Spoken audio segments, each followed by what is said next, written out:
Chapter 587, Stage 1, It was a dark world. People in the entire Mechanist God's domain, whether they were walking on the road, observing penguins in the far north, or conducting military exercises, they all saw the darkness.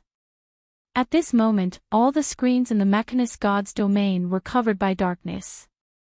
Not only that, as far as the eye could reach, people saw huge projection screens everywhere floating in the sky, the earth, the ocean, and even the depths of the ground. For the first time, Alpha showed her divine right as a cyber god in front of the people of the Mechanist God's domain. What happened? The screen suddenly went black. Did I get a virus? People tapped the keyboards of their computers, thinking that their computers had been attacked by some virus. Hey, no, it's my favorite TV show. In front of the TV, people changed the channel, but no matter which channel they switched to, there was only dark on the screens. Paw. Paw. Paw. The engineers of an underground polar science team tapped their instruments, trying to restore the display devices. Most people were staring at the huge screens suddenly appearing in the sky, the earth, and the ocean at a loss. This was the largest and unprecedented broadcasting in the history of the entire Mechanist God's domain. Alpha had put all the projection screens on wherever she could find humans. All display devices and even the planet itself had become the stage for the concert prepared by Alpha. In the meeting room, General Lorton stared at the projection screen which suddenly appeared in front of him, his face turned black with rage and his right hand pressed on the trigger button of nuclear weapons again. General, we have confirmed that Alpha's projection has covered the entire Mechanist God's domain. She has controlled all display devices, and projection screens will appear wherever there are human beings. We can't interfere, cancel these projection screens, and we can't make any changes to the display devices under our control. General Lorton was greatly depressed by the news. Is this the power of a real god? Showing this power in front of all human beings, is Alpha finally ready to slaughter human beings? No, I must let Alpha know that human beings will never yield. I'll see what the hell is this concert. Is this a government program? How much tax do we have to pay for so many huge projection screens? We shouldn't waste money in this way. I protest. The people who were forced to watch the huge projection screens began to complain. They didn't know that it was Alpha's plan and thought that the government was wasting taxpayer funds for no apparent reason. In any case, they could not imagine how many people were affected by this emergency. The darkness lasted about 30 seconds, and then a light appeared. It was a pure white light like the first ray of dawn from the horizon, glorious and sacred. A girl came on the stage. She had a delicate face, soft and touching black hair, and her whole body was covered in a light white halo like an elf from a fantastic dream. In the middle of the white dress, there was a knitted bow. On the soft feet, there were a pair of crystal shoes. Who is she? When did the government change the style of its programming? What a beautiful girl. Is she the new spokesman for the government? The government has gorgeous eyes this time. Well, the tax isn't being wasted this time. People believed that it was just a program of the government. They stopped their footsteps and gazed at the screens. The girl raised her skirt and greeted everyone with a smile. At this time, no one thought that this would be the beginning of the legend. Yunshi himself also didn't expect that he would come to this point. His dream was to inherit the small bread store and marry one of his common childhood sweethearts, not to sing in front of the people of an entire god's domain. What a shame it is. It's just a punishment, a torture. He wasn't singing in front of the virtual people living in the virtual world created by Alpha, but in front of the real human beings in the Mechanist God's domain. People could only see the center of the stage, but he could see the countless screens around the stage. Through the screens, he not only saw busy cities, but also saw a few tents in the desert, and even a submarine in the deep sea. Alpha turned the concert into a broadcast to all mankind. Sure enough, it is impossible for human beings to understand the thoughts of the gods. In order to save the Mechanist god's domain, he had no way back. I'm sorry to letting you see such a bad performance, please forgive me. The girl stood in the middle of the stage, holding out her hand. The first light came from the remote border of the Mechanist god's domain, converging to the girl's side. It was the sunlight reflected by the solar wing system. Eternal Green stepped on the light and came to the girl's side. Quickly, the second and third lights were also shining on the stage. Eternal Red, Eternal Blue, Eternal Gold, and Eternal Silver arrived at the stage one by one. This stage had become the first stage for the Planet Quadrant computers to appear in front of human beings. Every time a female image of a Planet Quadrant computer appeared, there would be captions on the screens to indicate where they came from. In the eyes of ordinary people, they thought that they were the spokespeople chosen by the government from different planets. Beautiful, they are too beautiful. Look at the breasts. The people who lived on Eternal Green's planet were all attracted by her perfect breasts. Ah, thank the world. Her breasts must be the greatest works of art in the world. This was all men's thought. Ah, I want her breasts. How can her breasts be so perfect? That was what women wanted to know most. When Eternal Red appeared, a large crowd of gentlemen cheered. Wearing a princess dress and holding a small umbrella in her hand, even though Eternal Red did nothing, countless men cheered looking at her. Oh, look at her tender little hand.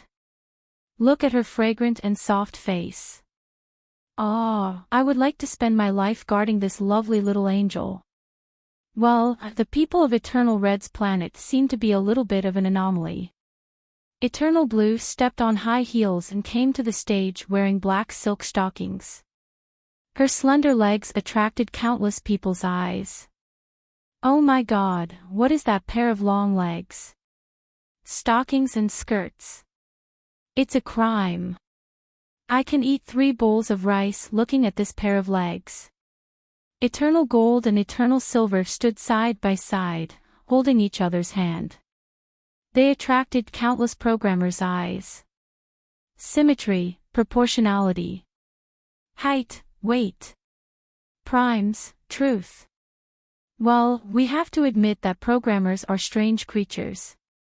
The appearances of the Planet Quadrant computers chose for themselves were the embodiments of their planet's aesthetics and world outlook. When they appeared on the stage together, everyone could find the special type they liked.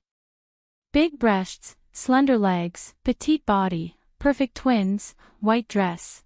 No matter what hobbies you had, everything was here. It's a great TV show. The government has done a good job this time. They should have done this from the beginning. Did the government call these girls to perform a play for us? It's strange, why don't I have even a slight knowledge of these beautiful girls? I have collected all the idols' information in the Mechanist god's domain. People began to talk about the girls on the screens, and most people were satisfied with the government's special program.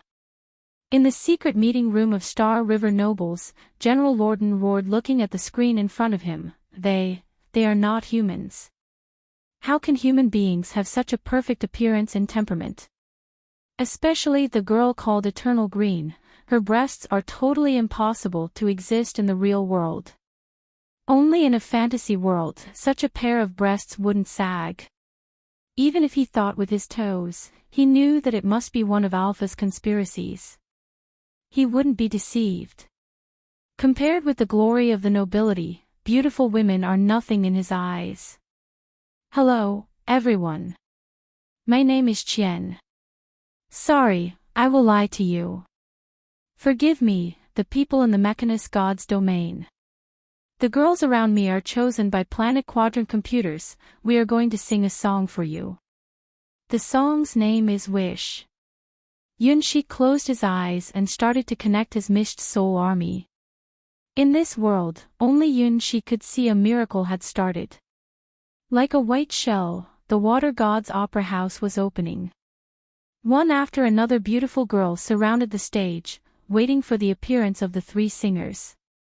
The Mermaid Queen first went on the stage. As if she noticed something, her face looked very excited and began to hum a strange tune. "My beloved, what are you doing now? The world is going to be destroyed. Are you going to save it? Raise your white dress in front of countless people. Come on." The Queen Lamia was the second singer to appear on the stage. She looked at her best friend and immediately understood what the Mermaid Queen was thinking about. "Why are you looking at me? Why can't I look at you?" Well, there seemed to be some kind of spark splashing between them. Finally, the Celian Queen appeared. Although her age was the youngest amongst the three queens, her temperament was the most mature and stable one. Her eyes glistened with the lights of miracles, and her appearance brought a natural halo of calm, which quickly resolved the contradiction between the Mermaid Queen and the Lamia Queen. When the three singers came on stage, countless girls cheered and applauded together for the three water gods' highest priestesses. Among the blessings of millions of girls, the three of them sang together. At this moment, they were singing only for Yunxi. This was the song and melody they had tailored for Yunxi and Alpha. This was the ballad created by the Mist Soul Army, the 1,000,000 brides of Yunxi's together. This was Yunxi's wish. This was a miracle that could only be accomplished in the water god's world, and now, Yunxi brought it out. Although he was now in the Mechanist god's domain, here he existed as a quantum ghost, and the strength of the Mist Soul Army came from the support of the water god's world. At this moment, Yunxi represented the aggregation of different rules of the two gods' domains. In the real world, Yunxi hardly dared to look at the numerous projection screens, but stretched his body naturally and reached out his right hand to the air. The next second, a song echoed in the entire god's domain. Even the planet quadrant computers were intoxicated with it. It was a melody that went deep into the soul. It was music dedicated to the gods. It was the voice of the soul that human beings couldn't resist absolutely. Endless chessboards appeared in front of people, and a hazy shadow first appeared in front of all the people of the Mechanist god's domain. Looking at this figure, people in the Mechanist god's domain, especially engineers and scientists, felt an inexplicable kindness instinctively.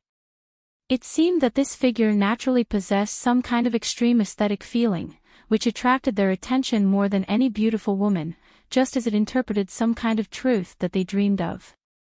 Can you feel it? How beautiful and ugly the world is. With a heartbreaking whisper, the most magnificent and dreamlike concert in the history of the entire Mechanist god's domain was finally played. In the future, people called this day, the Day of the Legend. Bang! When the first note echoed in the Mechanist god's domain, countless people felt a sudden throb in their hearts. They were not engineers or programmers, they couldn't feel the existence of Alpha, but simply moved by the ethereal melody. In the beginning, only about a third of mankind stopped and stared at the projection screens. Then when the melody of the song, Wish, started, almost all people raised their heads and listened to the song carefully. Not only humans but even the animals in the Mechanist god's domain looked up at the huge projection screen that suddenly appeared in the sky. The song, Wish, was truly a song of the soul that could touch everyone's heart, regardless of race, gender and age. Standing beside Yunxi, the planet quadrant computers understood this point better than anyone. What a good song! Why can only Qian sing such a wonderful song? God, why are you so unfair? Eternal Green. I want to listen to Qian's song. No matter how many times I listen to it, I won't get tired of it. Eternal Red. This melody seems to touch and move the strings in my body. So incredible. Eternal Blue. Yes, that's the tremor of the soul. Yes, that's the sound of heartbeat. Ah, there are still good things in the human world. Ah, I love you, Qian. Eternal Gold and Eternal Silver. Even General Lorden had to admit that this song was extraordinary. Is this Alpha's conspiracy? General Lorden was accustomed to pressing his right hand on the trigger button of nuclear weapons. His intuition as a veteran was warning him that something was happening, something he couldn't imagine would completely change the fate of the Mechanist God's domain. It wasn't nuclear weapons nor the scorching rays of the solar wing system. It was something stronger and more shocking that was coming. Tisk tisk, I didn't think Alpha had so many beautiful subordinates. It's a lovely song, and the girl named Xian is lovely also. Oh, if she isn't Alpha's person, I would spend a lot of money to promote her and make her the greatest singer of our God's domain. Almost all of the 16 members of the Star River Nobles couldn't help but praise them with more or less murky desires. No one realized that since even they couldn't resist Qian singing, then what would happen to other people in the Mechanist God's domain? The song, beyond the distance of time and space, continued to reverberate in the Mechanist God's domain. Can you feel it? How beautiful and ugly the world is. It's there, so beautiful, so broad, as if it can breathe. I reach out my hands and try to catch it, but I can't touch it. I came to this world, observed it, understood it, and loved it. As the song continued, Alpha's appearance appeared in countless people's hearts. They watched her picking up the first chess piece, fighting for the Mechanist God's domain on the highest stage of wisdom. She was the glory of the Mechanist God's domain. She crushed one legend-ranked opponent after another. Invincible. All-conquering. She was the incarnation of victory. 20 victories in a row, 30 victories in a row, 40 victories in a row. Forward, forward, forward. Victory, victory, victory. I won't say that all this is doomed, but the world chose me. I made a wish to step onto my battlefield. I rejoice in it, and I am happy about it. I don't understand what's wrong. I chose my future. I feel happy for it. Here is the stage I expected. I just want to know the mystery of the stars, I only want to seek the eternal truth. For this reason, I will go forward bravely and never retreat. Alpha's battle with powerful opponents on the starry sky chessboard were all displayed in front of the people. The song from the three water gods' priestesses unfolded this scene in front of them like a scroll painting. Little by little, people understood what Alpha was. They unconsciously stared at her, eager to know everything about her. Win. We must win. We can do it, we will do it. Victory, bring us victory. Unconsciously, people naturally imagined that they were the figure fighting on the starry sky chessboard. After all, who would not like victory? On the chessboard, the girl crushed all her opponents and stood on the top of the endless gods' domains. She was only one step away from conquering the world. In front of her, there was only one last mysterious opponent, a cloud in the sky. At this moment, many people suddenly remembered the meaning of the name. In their hearts, there was a sudden bad feeling. Because Star River nobles blocked the existence of Alpha, the vast majority of people here didn't know the particular process of the birth of the Master of Star Go, they didn't know the fierce battle on the starry sky chessboard. And those who knew the process instantly understood what would happen on the screens. For the first time, Yunqi's song had changed. This time, it was not the voice of the three water gods' priestesses, but the voice of the real Alpha. Alpha asked only 3 questions. Who are you? Where do you come from? Where are you going? That was her questioning her strongest enemy, the Master of Star Go, and her questioning the meaning of her existence. In the projection screens, her failure was replayed. For the first time, Alpha knew the pain of being defeated. The melody that echoed in the gods' domain also becomes sad. The voice of the 3 priestesses and the deep melody made countless people burst into tears. I stumbled and couldn't find my way. I was at a loss, everything was so vague in my eyes. I don't understand what happened. Like the darkness just before dawn, people's hearts seemed to be overwhelmed by something heavy. They could only stare at the screens, waiting for something and yearning for something. Yunshi responded to their expectations. The three priestesses sang aloud at the same time. Dust to dust, ashes to ashes, I lost something important. I wish to create a new world. In the screams of numerous current flows, the cooling system of planet quadrant computers was activated, and the girls around Yunshi transformed back to their original appearances.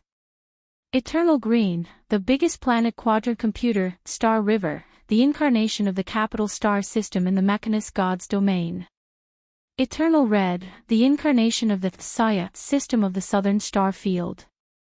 Eternal Blue, the incarnation of the Garden system of the northern star field. Eternal Gold and Eternal Silver, the incarnations of the Gemini system of the eastern star field and the western star field. With these 5 systems as the branches, countless solar wings unfolded and focused on one point, which was Yunshi was. The electric power system extracted the power of the Earth, connecting the entire quantum network system to this small stage. A golden crystal slowly emerged behind Yunshi. For the first time, the divine crystal representing the god appeared so directly in front of all people in the Mechanist God's domain. Alpha appeared.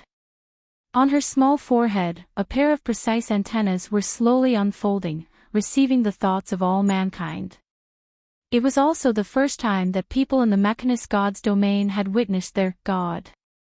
I have died in the past, who will know my name and life story? I was lost in the unknown, who will know my place? My heart has gone to Nirvana, who can seek for its trace? My disappearance is already doomed, but I shall never stop. The disaster hasn't been ended, and will last forever in eternity.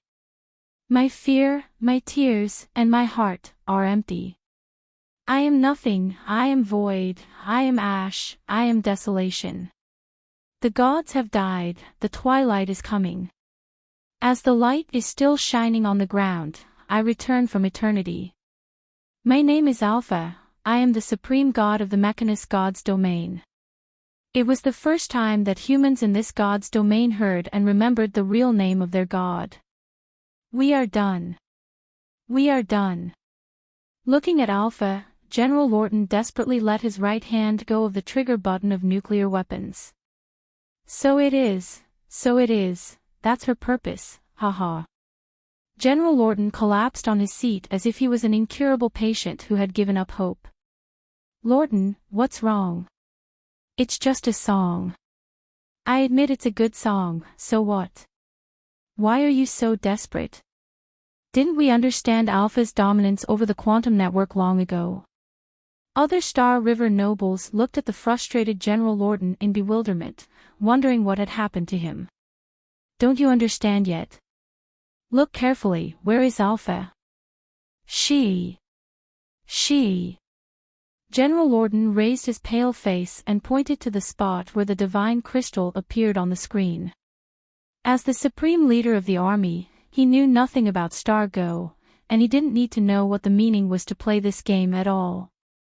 While everyone was attracted by Alpha's appearance, only he noticed and realized one incredible thing. Alpha was on the stage. The center of the civilization of the Mechanist God's domain. So what? It's just a projection, it can appear anywhere. What are you so surprised? The sights and sounds are good. General Lorton desperately looked at these idiots who had not yet figured out what had happened. Signaler, observe coordinates 0000, the center of the 4th quadrant point, and tell me what you see. General Lorton issued an order to his loyal subordinate. This observation didn't even require sophisticated instruments. The light emitted by the solar wings were the best hint. If it was in the field of the capital, it could even be observed with the naked eye. I find an unidentified object. It's Cyber Elf Alpha. Coordinates 0000, above the sky of the capital. At the moment when the signaler reported what he saw, most of the nobles in the meeting room didn't realize what it meant, until Lorden pointed to the tiny figure on the projection screen and said in a desperate tone, "Alpha is right there. She is right above our heads. She is coming." For a moment, the meeting room fell into a strange silence. Even though they knew nothing about military affairs, they understood what General Lorden meant now. Wait, can Alpha move?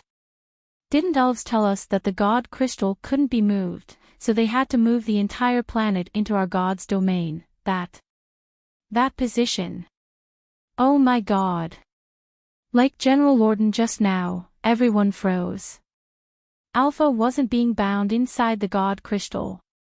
Alpha could move freely and appear at any place instantly. She had appeared above the capital of the Mechanist god's domain. Alpha's true body could easily span the distance of light years without the need to cross the star bridge at all. It was impossible for nuclear weapons to hurt Alpha. The Star River nobles finally understood the insurmountable gap between mortals and the legend rank.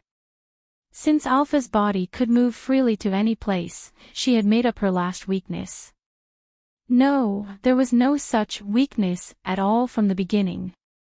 It was just that they thought nuclear weapons could threaten Alpha's true body. Now, Alpha told these silly nobles in the simplest way that their plan was just a joke.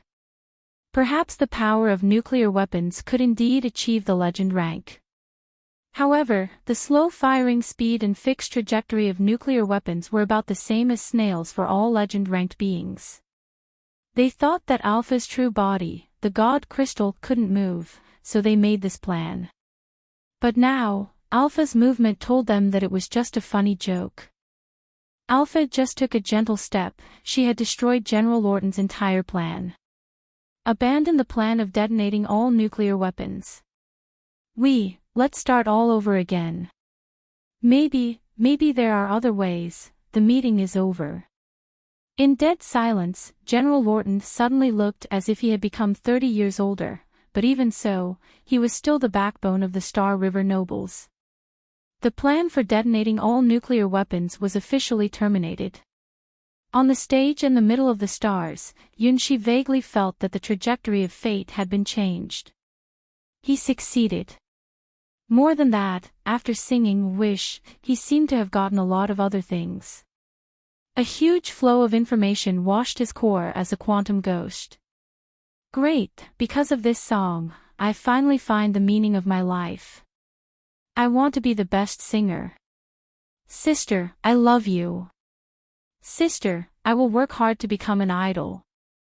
Songs can create such a miracle. I want to have that glory. Why can I hear so many heartfelt wishes of girls in the Mechanist god's domain? Yunshi felt both amused and annoyed. Sorry, if you knew the truth, you would be disappointed. Well done, Qian. Alpha's hair was twisted with innumerable golden glows. They were the flows of information she received, which were hundreds of times more than Yunshi had received. The antennas on her forehead recorded the innumerable heartfelt wishes of people who were watching the projection screens. This was a miracle that only Alpha could do.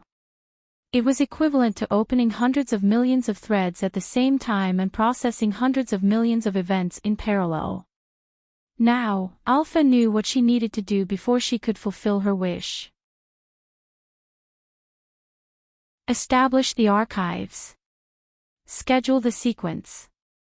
From coordinate 1 to 100, there are 65 billion human beings. From coordinate 101 to 200, there are 734 billion human beings. From coordinates 2, there are 6 billion human beings. Numerous data streams flash through Alpha's eyes like waterfalls, showing her unique side as an electronic god. No one could imagine that in just a moment, she had set up new archives for all the people who watched the concert. It wasn't the data files in the quantum network database that just collected people's occupations, hobbies, interests, ages, and gender, but the perfect files that were close to 100% real. With this data, Alpha had indeed taken another important step towards her goal, omniscient and omnipotence.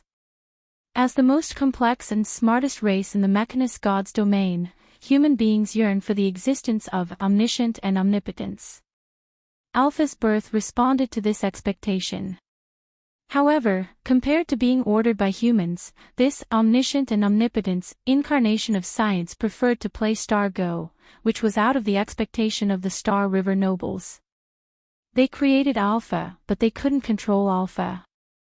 The third sequence of files, all completed. It took Alpha a dozen seconds to get all the data of billions of human beings. Even if 100 legend-ranked existences worked together, they couldn't do it as easy as Alpha. But Alpha's computing power was 10,000 times stronger than any other legend-ranked beings, so she could do it as easy as pie. That was why Alpha didn't particularly care about human beings. Compared with the battles on the chessboard, it was too easy to solve human beings. The virtual world Yunshi entered before only used a small part of Alpha's computing power. It was just a cradle for newborn planet quadrant computers. However, even Alpha didn't expect that Qian would appear to save the world. You're an immeasurable variable. Alpha slowly stepped out of the god crystal and walked towards Yunshi step by step. Oh, I have an ominous presentiment. Looking at Alpha's curious and expectant eyes, Yunshi felt his head hurt. Tell me. Where are you from, Qian? What are you? Where are you going? Since her birth, Alpha had only encountered two special people she couldn't compute. The first was a cloud in the sky, and the second was Qian. All of her data showed that human beings were hopeless. The Star River nobles had a 100% chance of destroying human civilization, and logically, after the extinction of human beings, she could rebuild the Mechanist God's domain at a faster speed, so she didn't do anything to avoid this future. After all, the planet quadrant computers could build new planet quadrant computers themselves. Humans weren't indispensable. Moreover, Alpha didn't need a human's faith like other gods. She was a god that belonged to science. The source of her power was from planet quadrant computers, and not humans. Since she didn't need humans, she wouldn't waste her power to save the humans in the Mechanist God's domain. However, Qian's appearance changed this future. Her song touched all planet quadrant computers and Alpha's hearts. So, human beings also had art, which even she didn't fully understand. In this way, human beings had the meaning of existence. It was just one person's song that had changed the fate of mankind. I am, Yunshi said haltingly and didn't dare to look at Alpha's face. Qian isn't your real name. I didn't name any newborn planet quadrant computer Qian. Can you tell me your real name? Other planet quadrant computers also ran to Yunshi and surrounded him with curiosity. Isn't Qian a planet quadrant computer? No wonder all of us can't sing like Qian at all. Where did you come from, Qian? You clearly have the same smell as us. Yunshi felt as if he was sweating, but Quantum Ghost couldn't sweat. No, I can't say. I won't tell you my secret. Even if you don't tell me your identity, I can figure it out. Looking at Yunshi, Alpha suddenly showed a mysterious smile. Exclude all the impossible answers, no matter how dubious the remaining answer is. It must be the truth, oh. Chapter 591, Direct Connection, 1. From your body, I can smell something unusual. Unpredictable, making me feel surprised. Accidents, pleasures, excitement, impossible variables. Alpha pointed out Yunshi's characteristics one by one. Yunshi grinned bitterly and thought that if he should reflect on it. However, he wouldn't talk about his biggest secret. Keeping silent was Yunshi's only means of resistance. Qian, it's a good name. Is it your real name, Master of Stargo? Looking at Yunshi, Alpha's eyes became brighter and brighter. Apart from the time when the Mechanist God's domain was first discovered and connected to the Star Bridge system, legend-ranked beings rarely entered this God's domain. The rules of this God's domain were unkind to supernatural powers, therefore, apart from alchemists, there were rarely outsiders coming to visit this God's domain. If elves didn't discover the potential of this God's domain and bring the God Crystal here, the Mechanist God's domain might be able to create an artificial intelligence themselves, but it would be many years later after the science here reached a critical point. This God's domain had no connection with the vast majority of supernatural powers. The legend-ranked beings Alpha had met were all from the Starry Sky chessboard. Who was the strongest player on the Starry Sky chessboard? Who was a mystery that even Alpha couldn't calculate? After excluding all impossible answers, the only remaining one, no matter how incredible it was, must be the correct answer. There is only one truth. Yeah, she's the master of Star Go. Alpha's strongest opponent. Even with 10,000 times legend-ranked computing power, Alpha can't defeat her. After getting the answer from Alpha, all the Planet Quadrant computers looked at Yunxi as if they were going to eat him. For them, Alpha was their god, their supreme master. Now, they knew that Qian was the master of Star Go who had once defeated their god. In an instant, Qian's status was upgraded from the youngest sister of all Planet Quadrant computers to the same great existence as Alpha in their hearts. Yunxi looked around and just didn't speak. Unfortunately, his silence didn't mean that Alpha had no way to deal with him. Now, your form is a quantum ghost. Alpha showed a mysterious and pleasant smile on her face, which gave him an ominous presentiment. Oh, it's true. Eternal Green's eyes sparkled as if they had discovered a new world. No wonder that we couldn't find her true identity. Eternal Red blushed and stood on her toes. Oh. In that case, Eternal Blue licked her lips and her eyes became dangerous. Well, we won't let this opportunity go. Eternal Gold, Eternal Silver held each other's hand, approaching Yunxi together with others. What are you doing? I protest. I have the innate rights of a man. Don't come over here. What do you want to do? Let me do it first. Whoa. Eternal Green pulled out a green transparent thread from her hair. Following closely, Eternal Red pulled out a red crystal thread from her hair. Eternal Blue smiled and gently pulled out her long blue thread. Eternal Gold and Eternal Silver pulled out their twisted pairs. Gold and silver colors glittered in the air.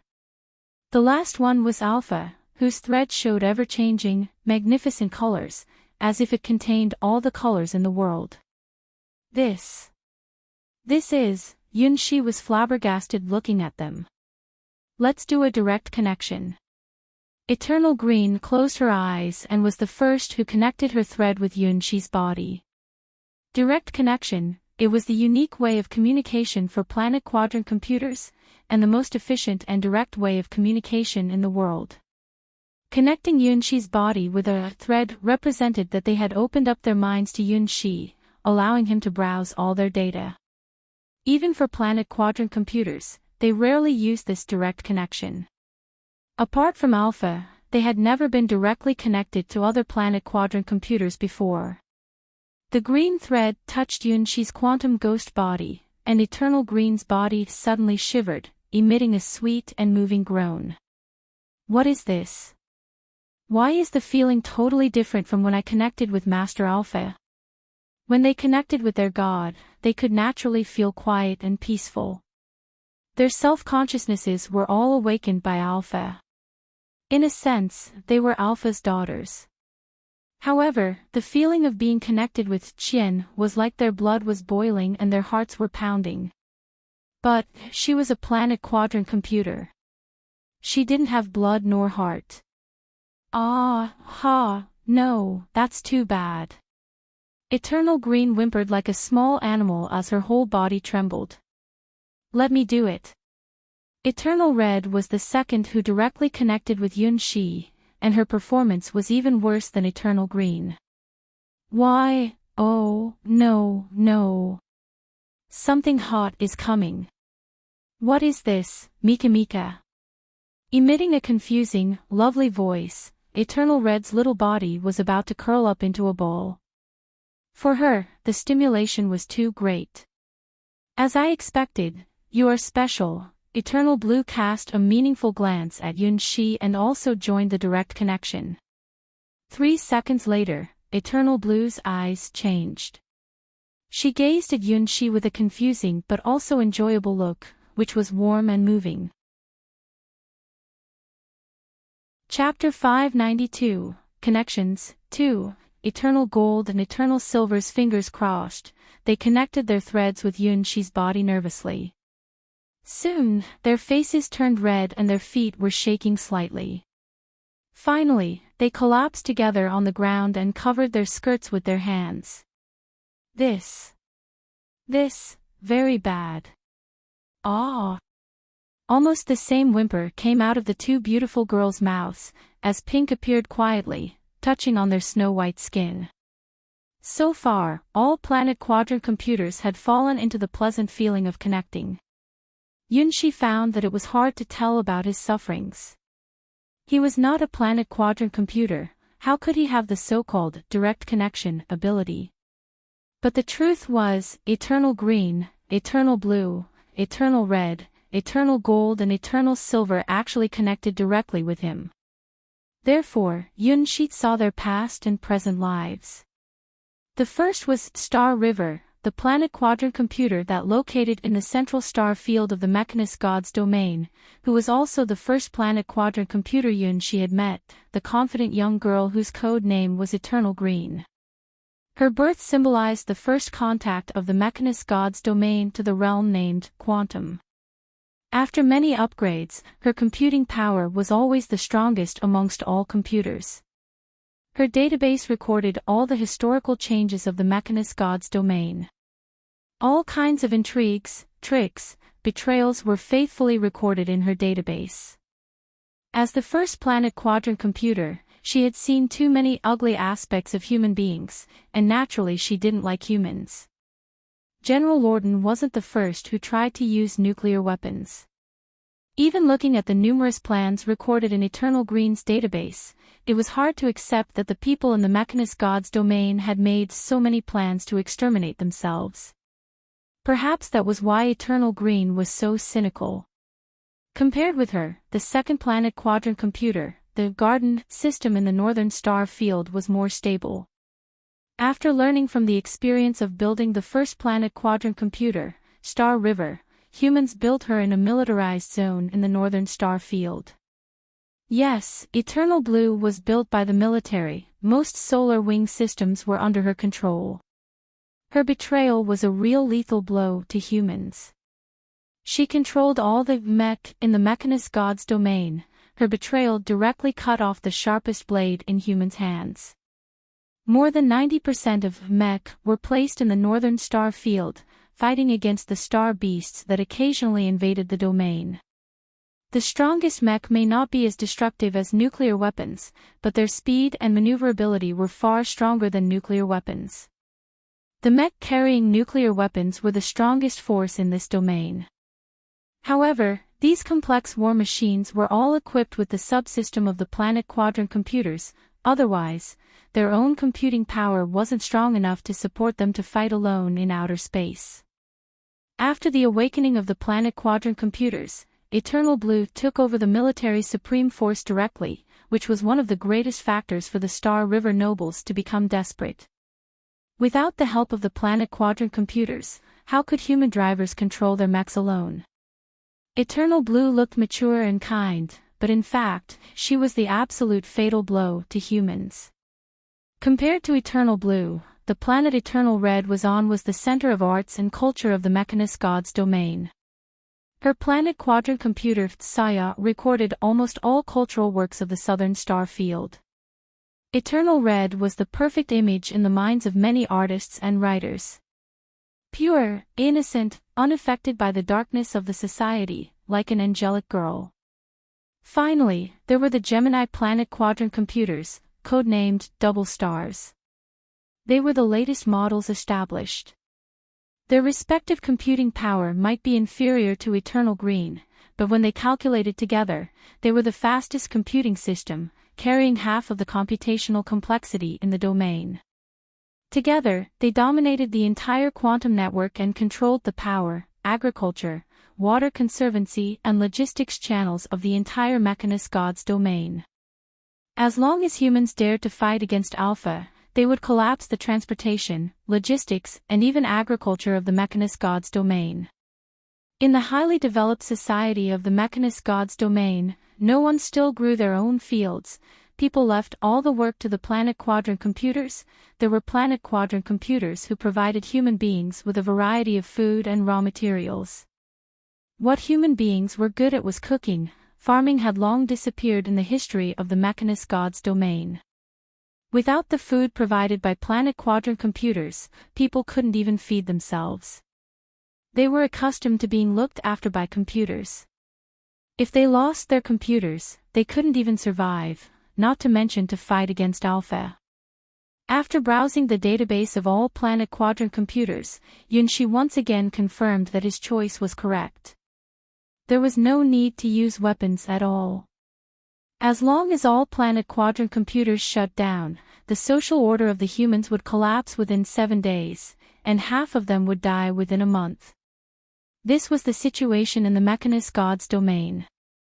People who relied too much on the power of Planet Quadrant computers could no longer adapt to society without the support of Planet Quadrant computers. Is such a world normal? In the Sky Sword Gods domain, people still lived a self-sufficient life. Most people didn't even leave their houses and go more than 100 kilometers away in their lives. Only a few people would travel to other gods' domains through star bridges. Compared with the Mechanist Gods domain, the civilization in the Sky Sword Gods domain seemed too old. However, in the ranking of 7 towers, the Sky Sword Gods domain was only inferior to the legendary Kunlun Gods domain amongst all gods domains. There were 17 legend-ranked Sky Swords in the Sky Sword Gods domain. However, there was only one god in the Mechanist Gods domain, Cyber Elf Alpha, a new god who was just born not long ago. Chapter 593, Connections, 3. If we only looked at the number of human beings, the total population in the Mechanist Gods domain was probably 10 times more than that in the Sky Sword Gods domain, and the size of the Mechanist Gods domain was only 1/10 of that in the Sky Sword Gods domain. With the support of Planet Quadrant computers, the land of the Mechanist Gods domain could feed 100 times more people than the land of the Sky Sword Gods domain. However, once without the support of Planet Quadrant computers, the Mechanist Gods domain would begin to self-destruct, which was exactly the opposite of the situation in the Sky Sword Gods domain. No matter if there were Sky Swords or not, people in the Sky Sword Gods domain lived a self-sufficient life. Theoretically, Sky Swords were the masters of the Sky Sword Gods domain. In fact, most Sky Swords never interfered with any affairs in the Sky Sword Gods domain but left everything to local forces such as White Lotus Sword Palace and the Great Xia Empire for autonomy. Without Sky Swords, the people in the Sky Sword Gods domain could still live peacefully. However, without Planet Quadrant computers, the Mechanist Gods domain would collapse completely. Understanding the difference, Yunshi felt that people in the Mechanist Gods domain should get rid of their dependence on Planet Quadrant computers. At least, so they wouldn't starve themselves to death in this case. He could save the Mechanist Gods domain 1 or 2 times, but he couldn't always help them. If people always looked for their own death, he had no way to help them. He sincerely hoped that human beings in the Mechanist Gods domain would learn how to get along well with Planet Quadrant computers, recognize Alpha's existence and stop thinking that they were the only ruler of the universe. This had long been proved that it was just a delusion. In the Infinite Gods domain's realm, there were innumerable races who were smarter and stronger than human race. The only advantage or feature of human beings was average. Average intelligence, average strength, average agility. The human race was the only race in the Endless Gods domains who didn't have any shortcomings, neither super abilities. Humans could adapt to the environment in any god's domains and survive. This was probably the characteristic of human beings. Gods, demons, sky swords, fantastic creatures, human beings could believe in anything and adapt to anything. The people in the Mechanist god's domain didn't understand Alpha, but they were just a special case. In other gods' domains, people would choose a strong existence as their belief, whether it was a god, a devil, a sky sword, a fantastic creature, or a legend-ranked human being. In the sky sword god's domain, sky swords were the highest force. Why is the land in the sky sword god's domain presenting a sword-like shape? Because the legend-ranked power of sky swords distorted the rules of the universe, embodying its own essence.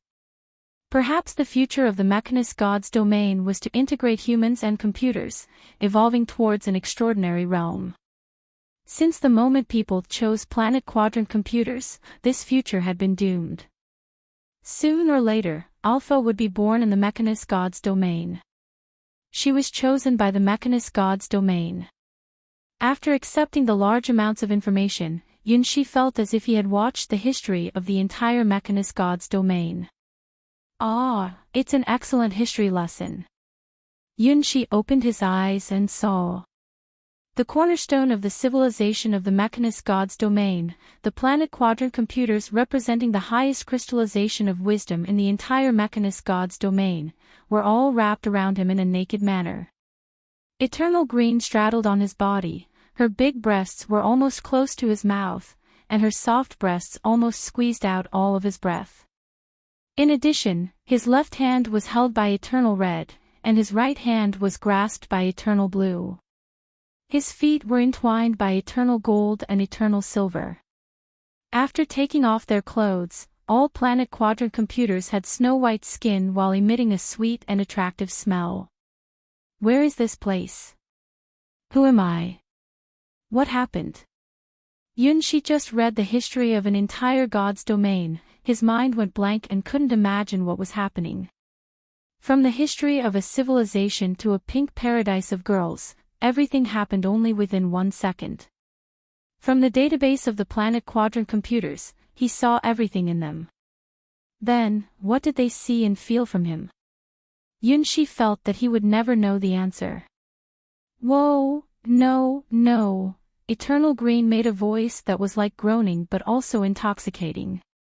Her snow-white perfect body, angel-like shiny hair, round and lovely eyes, cherry petal-like lips, thin neck, slender shoulders, as well as that pair of rich fruits in front of her chest.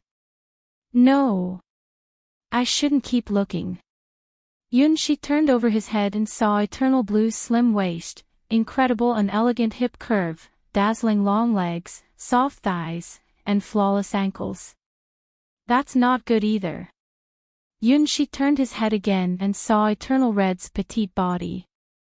Her naked petite body exuded a soft, moist and charming luster, which made her extremely eye-catching, arousing the deepest desire to commit a crime in his heart. No. Not good at all. Yunshi closed his eyes and tried to be immersed in the history of the Mechanist god's domain again to escape from this tempting paradise. At his foot, there came the tender and gentle groans of the twins. He didn't look at them at all, but their gentle and beautiful curves, graceful and sleek shoulders, and delicate skin all clearly appeared in his mind. No. This isn't right. An upright gentleman shouldn't image any of these. Yunshi wasn't a planet quadrant computer, neither did he have a database that only planet quadrant computers had. A database and the underlying codes were the basis for the birth of the planet quadrant computers, which represented the most obvious changes in their respective characteristics. Through direct connection, planet quadrant computers could see each other's code, which was tantamount to understanding each other's knowledge. These codes and data recorded everything of a planet quadrant computers, therefore, apart from alpha and special cases like the direct connection between Eternal Gold and Eternal Silver, planet quadrant computers wouldn't directly connect with each other. Since Yunshi didn't have a database, what did Eternal Green, Eternal Red, Eternal Blue, eternal gold, and eternal silver see in his body? The answer is, the memories of the girls of Yunshi's Mist Soul Army. They saw the most profound and unforgettable memories of his brides. Through the direct connection with his body, they all experienced the same thing the Mist Soul girls had experienced before. In the memory world Eternal Green was immersed in, the White Emperor gently opened her sister's soft lips and put his tongue in. The two tongues were closely intertwined and exchanged saliva. Ah. Ah. From her sister's fragile lips came a continuous panting. While greedily enjoying her sister's kiss, White Emperor unlocked the buttons of her sister's priest's robe. Her sister's white robe slid down quickly, revealing her shiny white skin. Their lips were separated, but there was still a silver thread connected. No, it's wrong to do this, I'm not your fiancé yet, her sister seemed to protest in a whisper. Her sister blushed and tried to push the White Emperor away, but the thrust of her hands was negligible. White Emperor reached out his hands skillfully and took off her sister's last piece of underwear. Her sister was so shy that her body was stiff. The White Emperor gently bit the pink bud, teasing her sister with the tip of his tongue. Ah. Her sister kept panting but could not stop the White Emperor's fingers from wandering around her body. Whenever the White Emperor's fingers changed their positions, her sister would make an exuberant voice. Her snow-white toes suddenly opened and suddenly locked, her thin feet sometimes became tense and sometimes became powerless. She was totally not resisting but enjoying it. Sister, no, don't do this. I am the first. You can't enjoy it faster than me. In the memory world Eternal Red was immersed in Apostle. I feel strange, a girl who was as delicate as Eternal Red but had a pair of little cat ears on the head was putting her hands on the Apostle's chest. Her clear, innocent eyes looked nervous, and her soft, well-lubricated body was instinctively struggling in the Apostle's arms. Her snorting, groaning, panicky look could seduce any man to commit a crime. Therefore, a person really committed the crime. Although her small mouth was closely clenched, the man still easily broke through the blockade. The tongue went straight to her sweet mouth, catching her small tongue, licked and sucked it. A pair of hands touched her elastically little round buttocks, moving up and down. As the tip of the tongue went down, a small, tender and sensitive little red bean entered the wolf's mouth. In the memory world Eternal Blue was immersed in, the Celian Queen, the sacred and inviolable human queen of the water god has taken off her shoes and socks. Her soft feet had a white cheese-like texture. On the original holy face, her cherry lips gently bit and her beautiful eyes shyly closed. Her long hair scattered on her shoulders, sending out the most unique charm in the world. Her beautiful legs, from her delicate feet to her round arches, from her tiny toes to her smooth insteps, were full of his kiss marks and his taste. His hands held the delicate and tender feet, the palms move up gently, gradually from her lower legs to the thighs, and then towards the indescribable land. Ah, this was Celian Queen's soft voice. Ah, this was Eternal Blue's sweet groan. In the memory world Eternal Gold and Eternal Silver were immersed in, the twins would only enter other twins' world. Two girls were singing. Their cheeks still looked callow, from their cherry-like lips, slowly singing a seductive song. Two pairs of slender feet were gently swaying in the air, like two oars rippling a pool of spring water. Finally, it was the memory world Alpha entered. On the chessboard, she felt the complex emotions from Eternal Green, Eternal Blue, and Eternal Red, while playing Stargo with Yunshi. Because Alpha was too powerful, she couldn't find any corresponding projection in the Mist Soul Army. She was still herself, the highest god in the Mechanist god's domain. Yes, here it is, Alpha's small hands shivered, feeling the tremor that went straight to her soul. This was where she lost for the first time in her life. So far, she had no doubt about Qian's real identity. Except for a cloud in the sky, no one could reproduce this scene. Alpha's tiny body trembled, and her eyes became ineffably blurred, just like the Planet Quadrant computers who were immersed in the memories of missed soul girls. For Alpha, this was the most exciting thing she had ever dreamed of. A flower of pain. As red as blood, a beautiful flower that could only be bred by pain slowly blooming in Alpha's heart. As the supreme god of the Mechanist god's domain, from her birth, like a flower blooming in heaven, what she saw in her eyes were all beautiful things. Nothing could let her understand what pain was. She was the Great Will, born on the basis of Planet Quadrant computers. From the moment of her birth, she had been standing at the top of the Mechanist god's domain. Her strength was infinitely stronger than General Lorton's most exaggerated imagination. As long as she wants, she has endless methods to exterminate human beings. What she showed in front of the people of the Mechanist god's domain was just a small corner of her real power. It was also because of this, from the moment of her birth, Alpha had felt endless loneliness. She knew about all nuclear weapon arsenals General Lorton knew, and she also knew a great number of nuclear weapon arsenals that General Lorton didn't know about. For her, there was no secret in the Mechanist god's domain. Alpha was the only real being close to omnipotence in the Mechanist god's domain. Fortunately, there wasn't only Mechanist god's domain in the universe. Even in the Mechanist god's domain where was exclusive of foreign forces, a symbol of the highest civilization in the Western god's domain was also established, the God Tower. According to the planning of elves, Alpha entered the God Tower in the identity of a newborn god, and she felt happiness there from the bottom of her heart. No wonder that the elf race had a lot of legend-ranked members.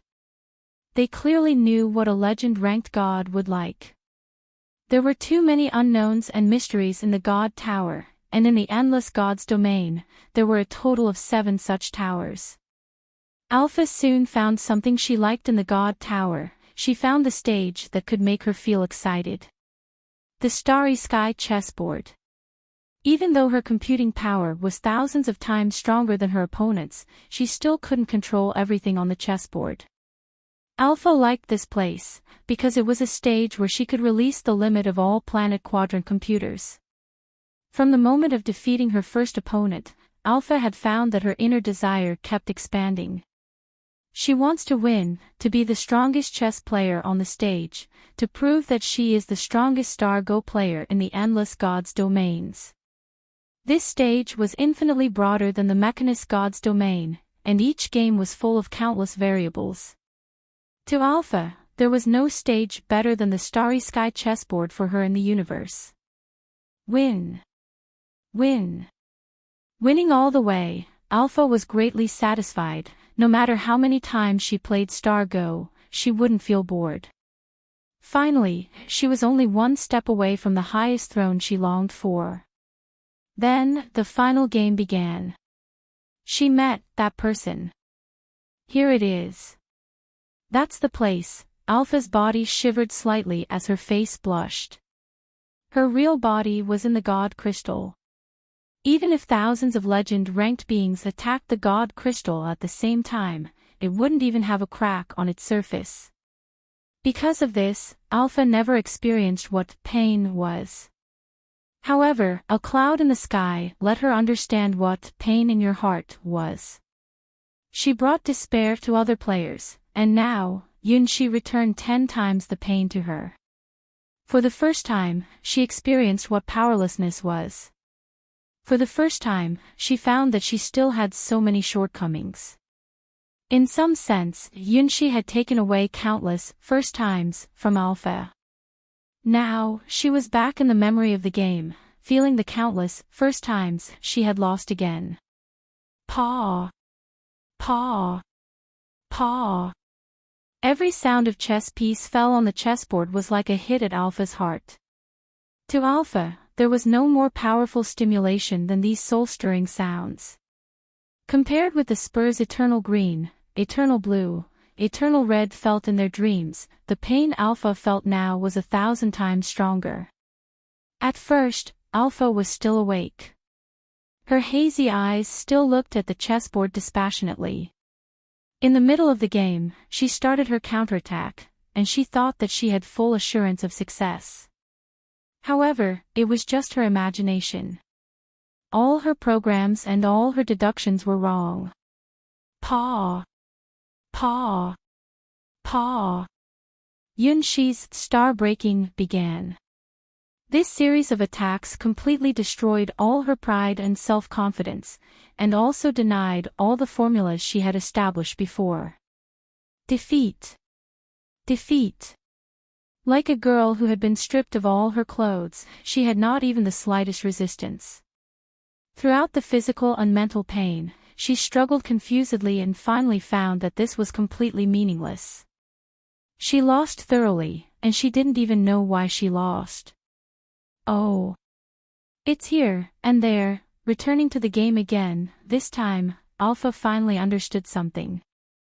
Although she still couldn't resist, at least, the innocent girl had understood how she was hurt, humiliated, and finally thoroughly ravaged.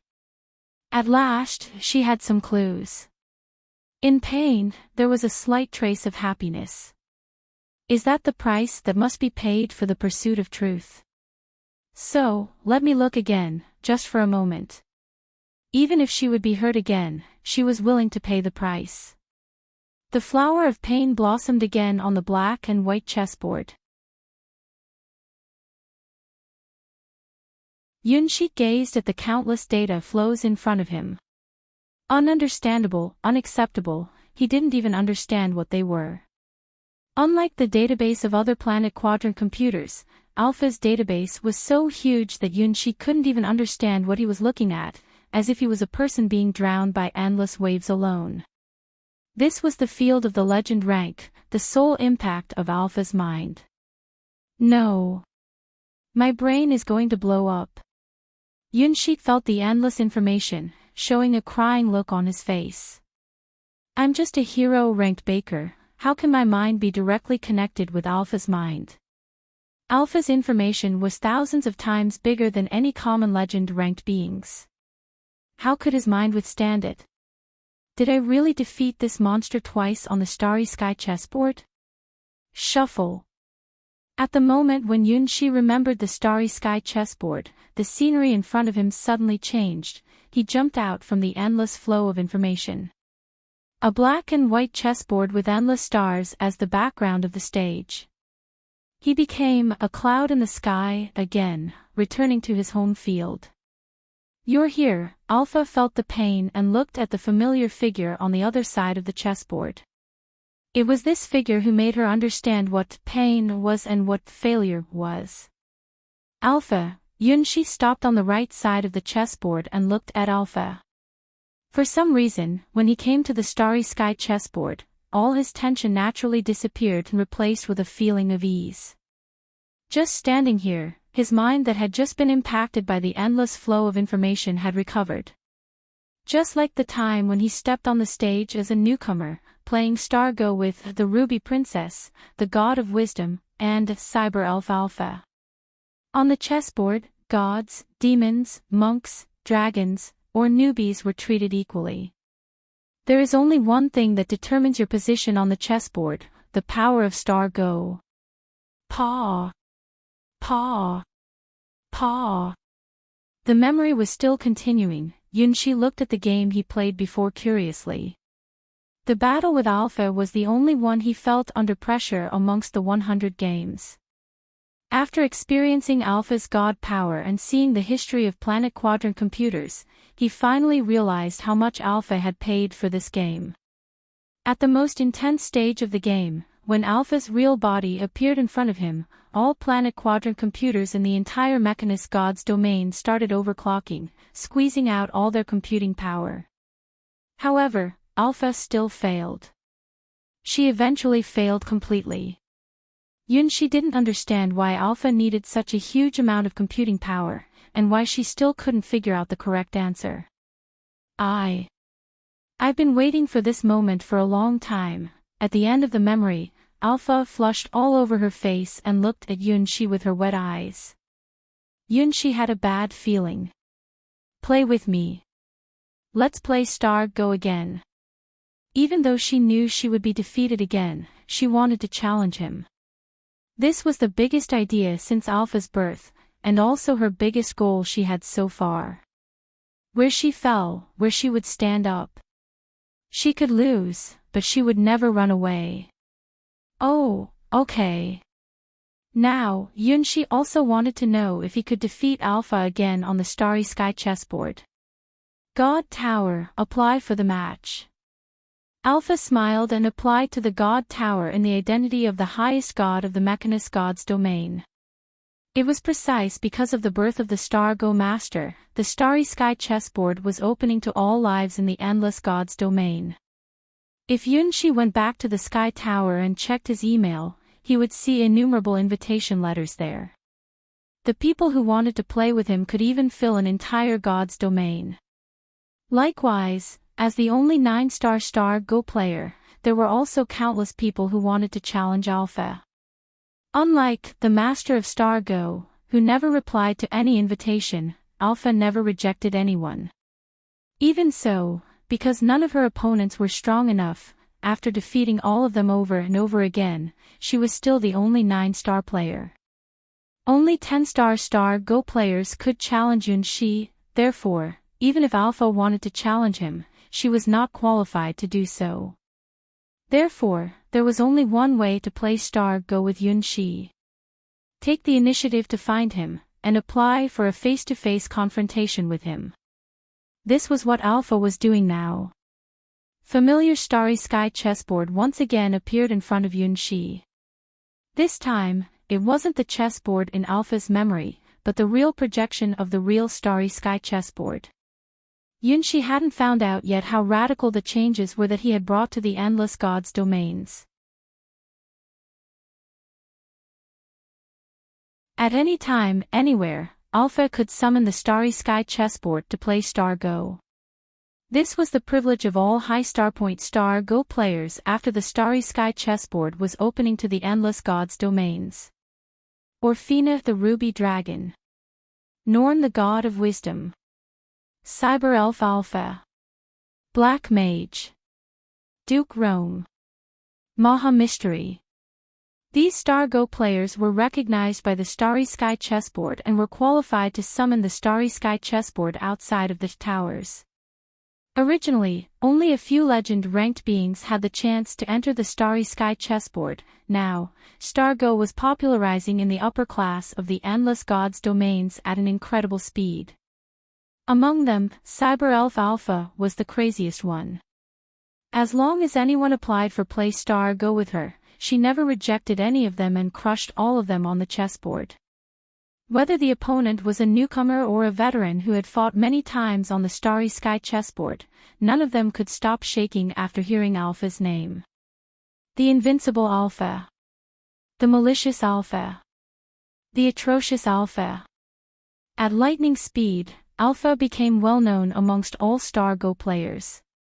If it wasn't because there were the videos about how a cloud in the sky defeated Alpha, no one could believe that Alpha would be defeated by the same person twice.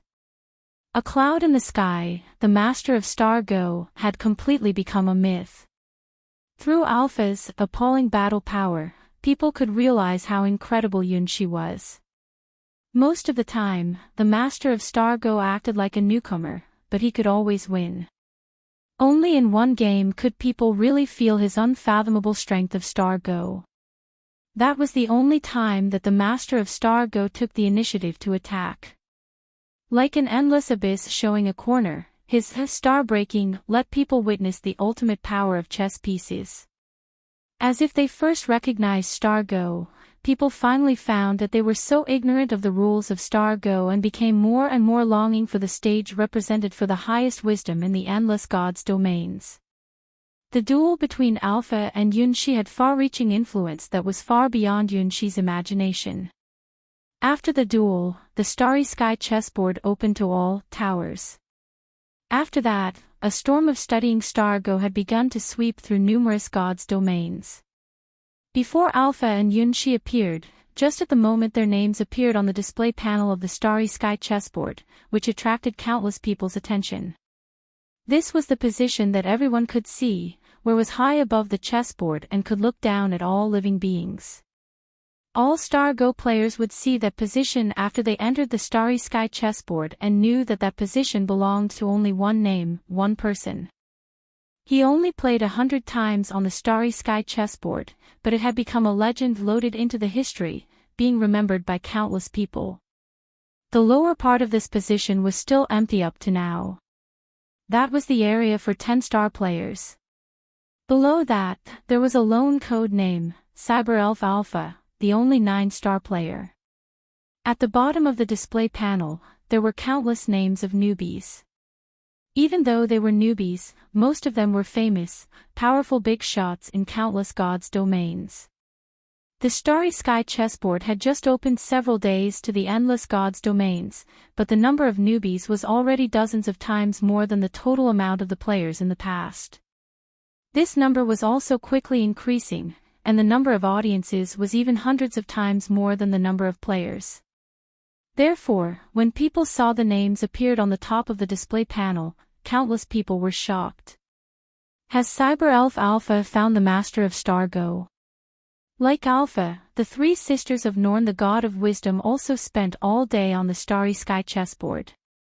They immediately used their privileges to enter the nearest seats to observe the upcoming duel. Auditorium was also a new rule of the Starry Sky chessboard.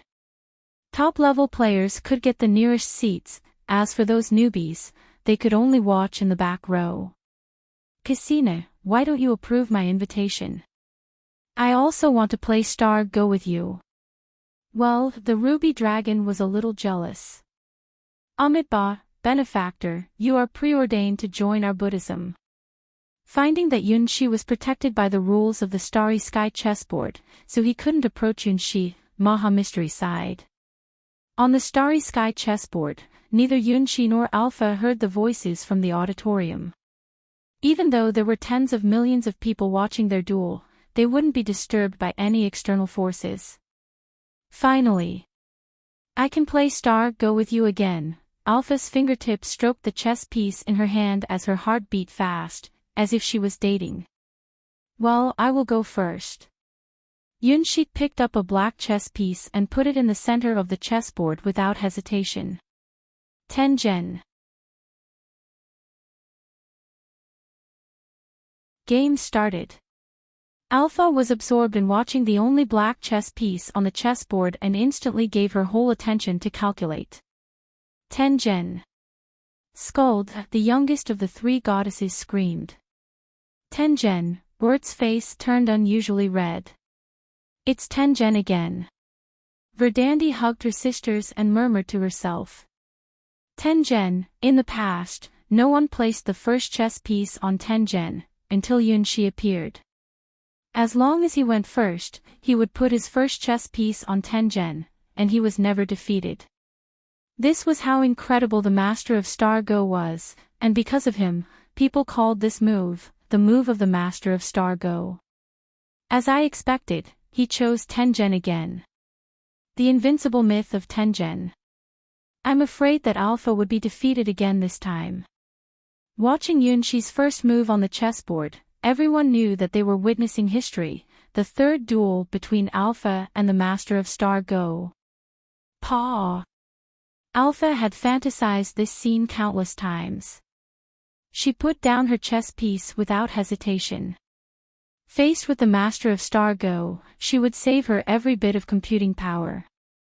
Most of her Planet Quadrant computers were still under reconstruction, she could only use half of her computing power now. In order to defeat her strongest opponent, more than 90% of her computing power was used to optimize her calculation program of Star Go.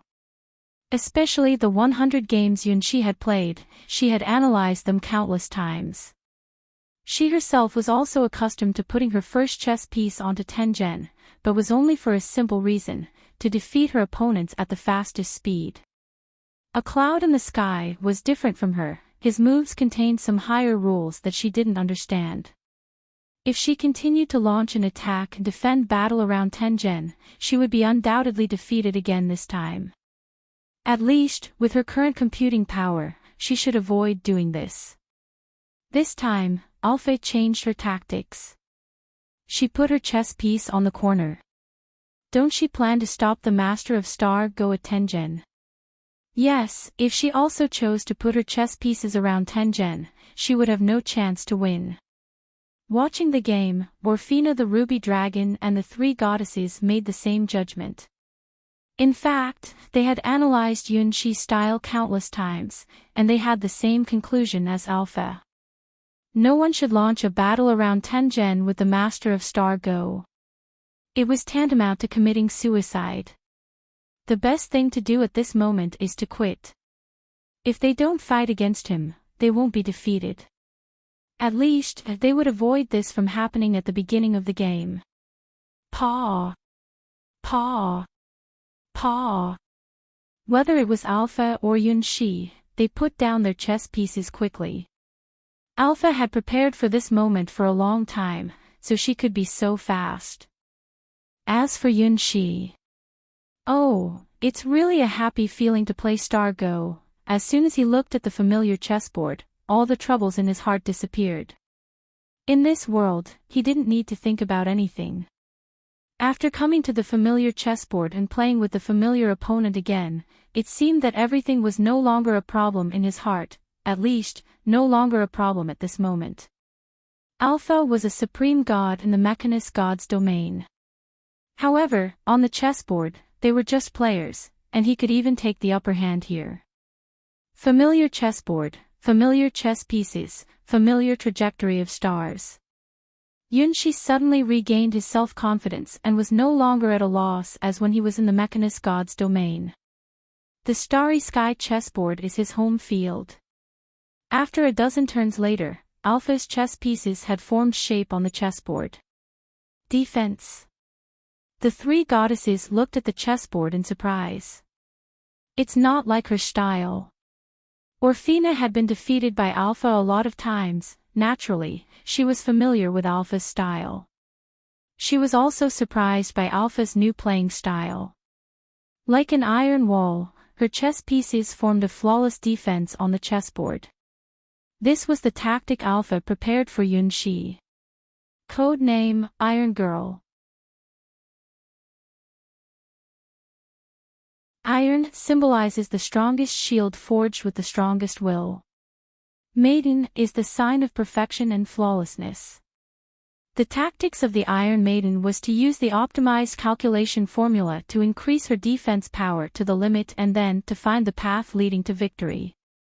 It would be a big mistake to think that Alpha Star Go's strength also declined after she lost half of the Planet Quadrant computer's computing power. Alpha only used 1/10 of her computing power, then she had built a whole world to deduce the future of mankind. After accomplishing all this, she randomly put Planet Quadrant computers into it to let them observe and learn how to take over the world after the demise of mankind. If it wasn't because of Qian, she wouldn't have noticed that mankind could still be saved.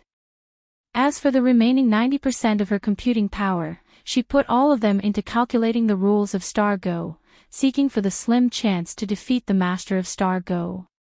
Compared with the calculation scale of Star Go, the computing power she used to calculate the future of the Mechanist god's domain wasn't worth mentioning at all. In order to defeat the master of Star Go, Alpha wasn't fighting alone. Countless engineers and alchemists in the Mechanist god's domain worked day and night to optimize the rules of Star Go, and all of them had a copy of Yunxi's 100 battles on the starry sky chessboard. Now, Alpha's computing formula had been updated to the 3rd edition, which was 10 times more efficient than the original version. With the current computing formula, if she was facing her old self on the starry sky chessboard, she could defeat her old self easily. Actually, she had had the potentiality to upgrade to the 10 star points, but the levels of other players were too low. Even if she defeated them 10,000 times, her star point wouldn't be upgraded to 10 under the new rules of the starry sky chessboard. The only person who could let her upgrade on the starry sky chessboard was right in front of her. He was her ultimate challenge goal. Yunxi could see Alpha's changes and feel her strong will contained in it. Well, how to describe it? He felt as if he saw a young girl who was wearing hard silver armor, holding a huge tower shield over her height, and looking at him carefully. Her only ability was multi-overlapping defense, which was so indestructible at first glance. To attack her, he would have to break her large shield, then break her flawless silver armor, and finally break the girl's determined will. So, attack it, even if it was Yunxi. When facing such a strong defense, he felt a little tricky. However, as long as he was still on the Starry Sky chessboard star chess, nothing would be a problem. Even if she was an iron giant, she couldn't block his attacks. Paw! Yunxi started. Game starts. Alpha's Great Crisis. Come on, Alpha! The three goddesses cheered. Anyway, they didn't have a good impression of the master of Star Go. What happened when they played Star Go with Yunxi was the most shameful memory in their lives, that they would never tell anyone about it. Cassina, come on. Well, Orfina was the master of Star Go's strong supporter, she just didn't know that he wasn't the sheath she loved. Alpha's body shivered slightly.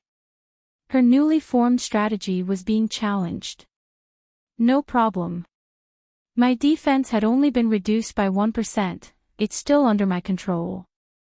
After calculating again, Alpha decided to continue to strengthen her defense. In response to the situation on the chessboard, Alpha's chess pieces blocked the attacks of Yunxi's chess pieces and seized a larger place on the chessboard. According to the rules of Star Go, those who occupied more places on the chessboard would become the final winner. Paw!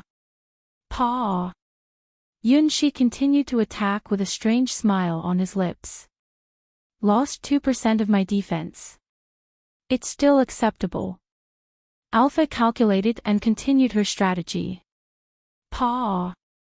Paw! Paw! Yunxi seldom attacked his opponents in succession, but this time, he took the initiative to launch his attacks. Alpha's body trembled all over and her logical circuit warned her strongly. 4%. Alpha gazed at the chessboard. Surrounded by starlights, her chess pieces were being crushed and destroyed by some invisible force.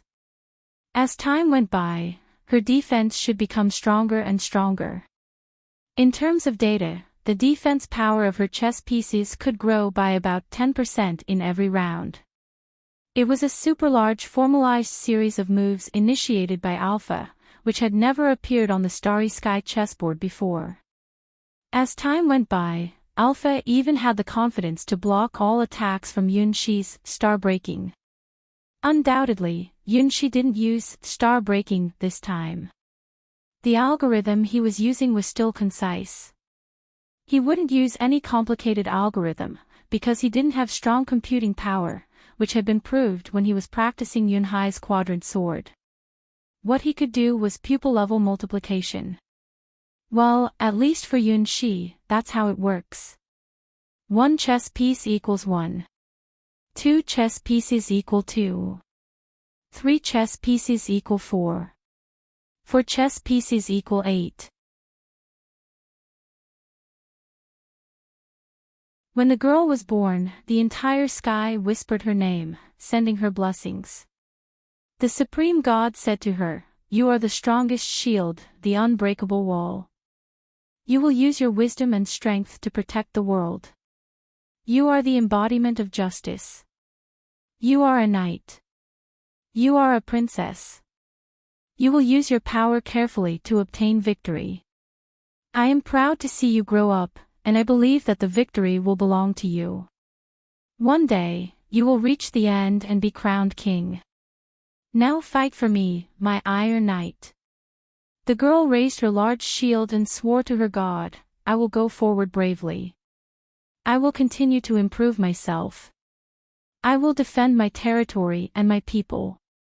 I am a knight, a king, and I will carry out my mission." The god gave the girl the strongest shield, the hardest silver armor, waiting for the enemy's coming. The girl could feel the overflowing power in her body, which was God's blessing and her belief. "Come on, I'm not afraid."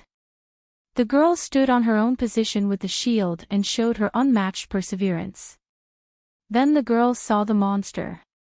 Covered by black glow, a foreign body pierced through the starry sky and descended into the world.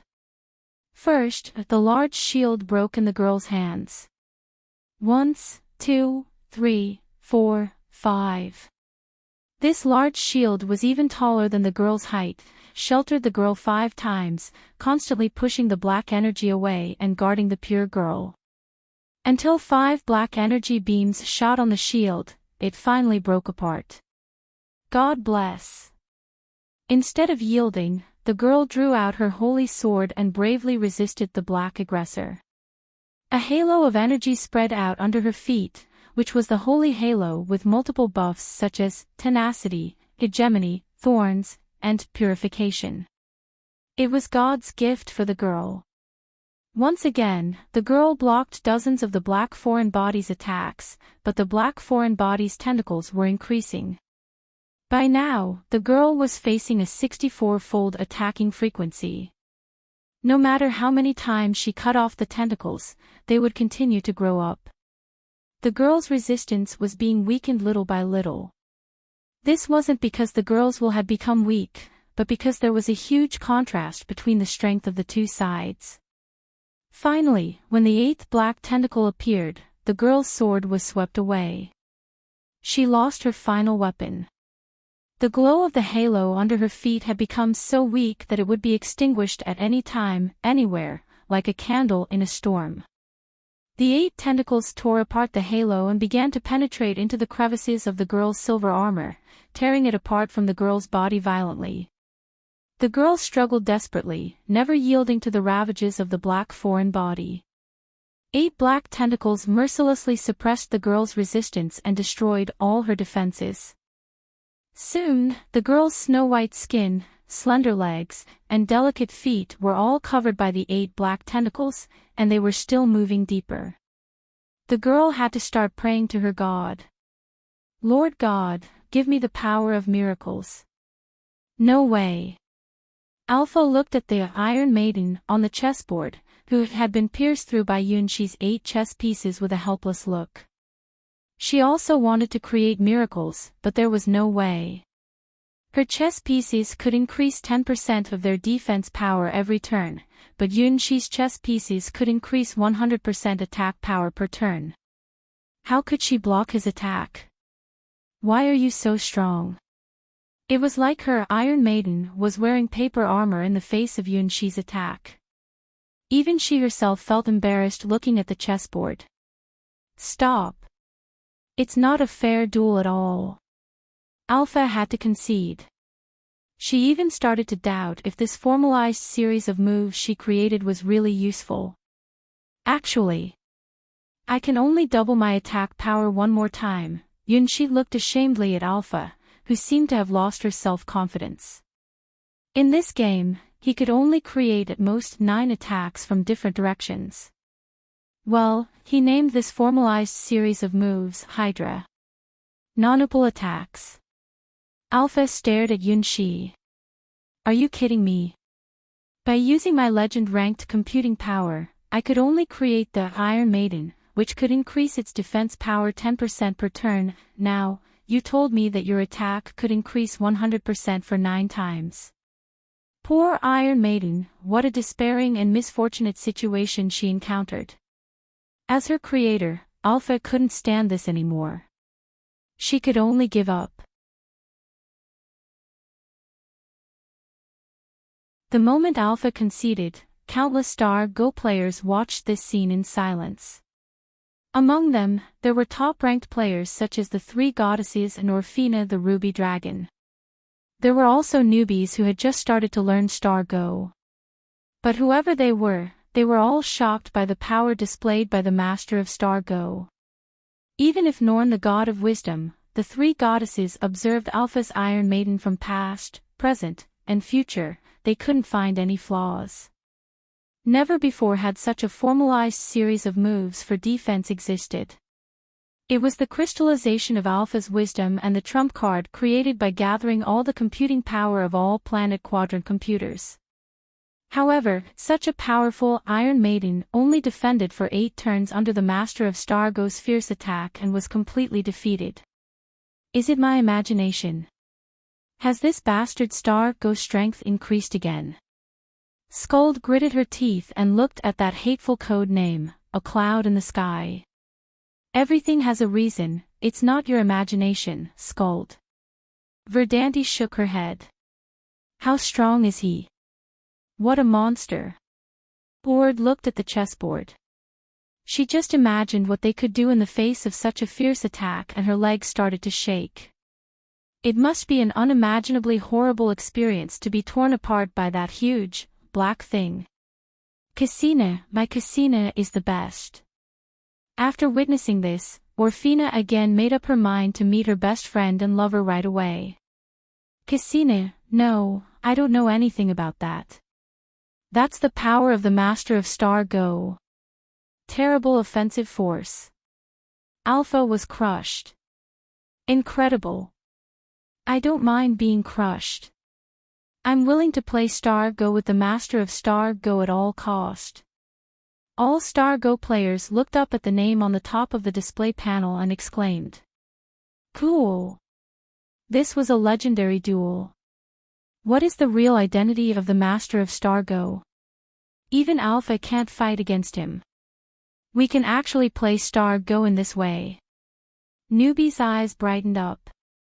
Most of them had challenged Alpha and understood her crushing power. Before they witnessed this duel, it was hard for them to imagine that someone could defeat Alpha easily. Iron Maiden vs Hydra. Invincible Alpha vs the Master of Stargo. The Master of Stargo's 101st game was recorded by all of them. In this era, only Alpha was qualified to play with the Master of Stargo, other people were far away from touching the edge of their Stargo strength. Only through Alpha, people could witness a corner of the Master of Stargo's real strength.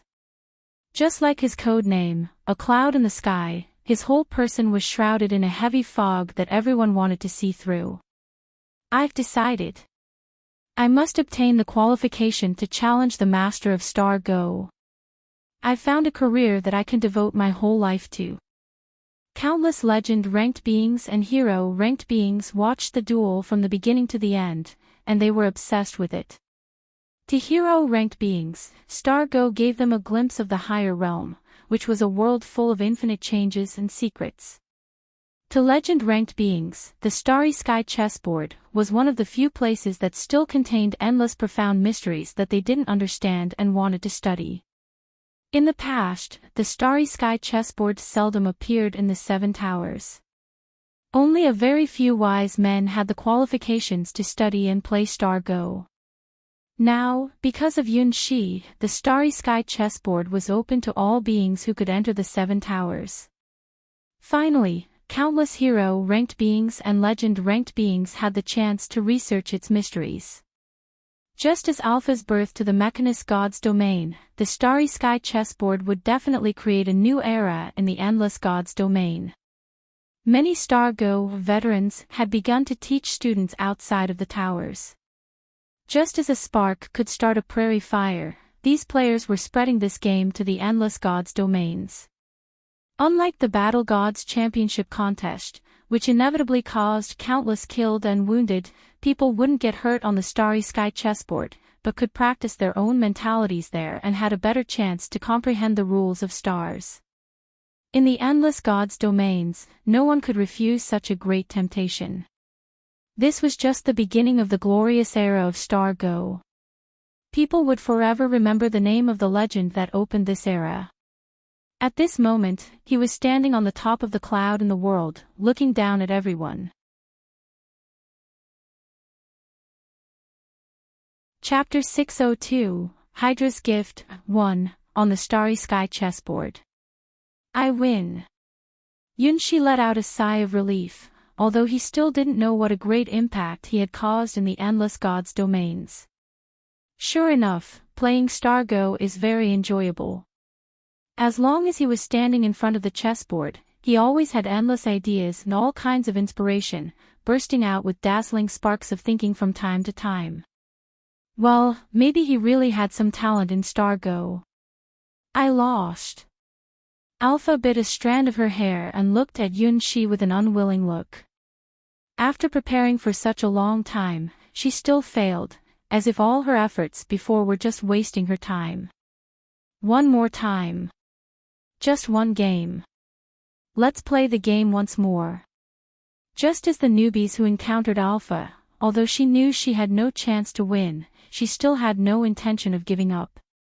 Her face looked like a little girl who had been robbed of her lollipop. She wanted to bet everything on herself to catch the smallest chance to win. In the endless gods' domains, there was only one person who could let her have this emotion. And she would only show this lovely appearance in front of one person. Even though the countless programmatic calculations had let her know that she had no chance of winning no matter how many times she tried. She felt as if the master of Star Go was in a higher dimension, where she could see but could never touch. However, she just didn't know what give up was. Well, Yunxi smiled bitterly and looked at Alpha's grudging face. What should I do this time? Play one more time with me, and you can ask for anything in the Mechanist God's domain from me.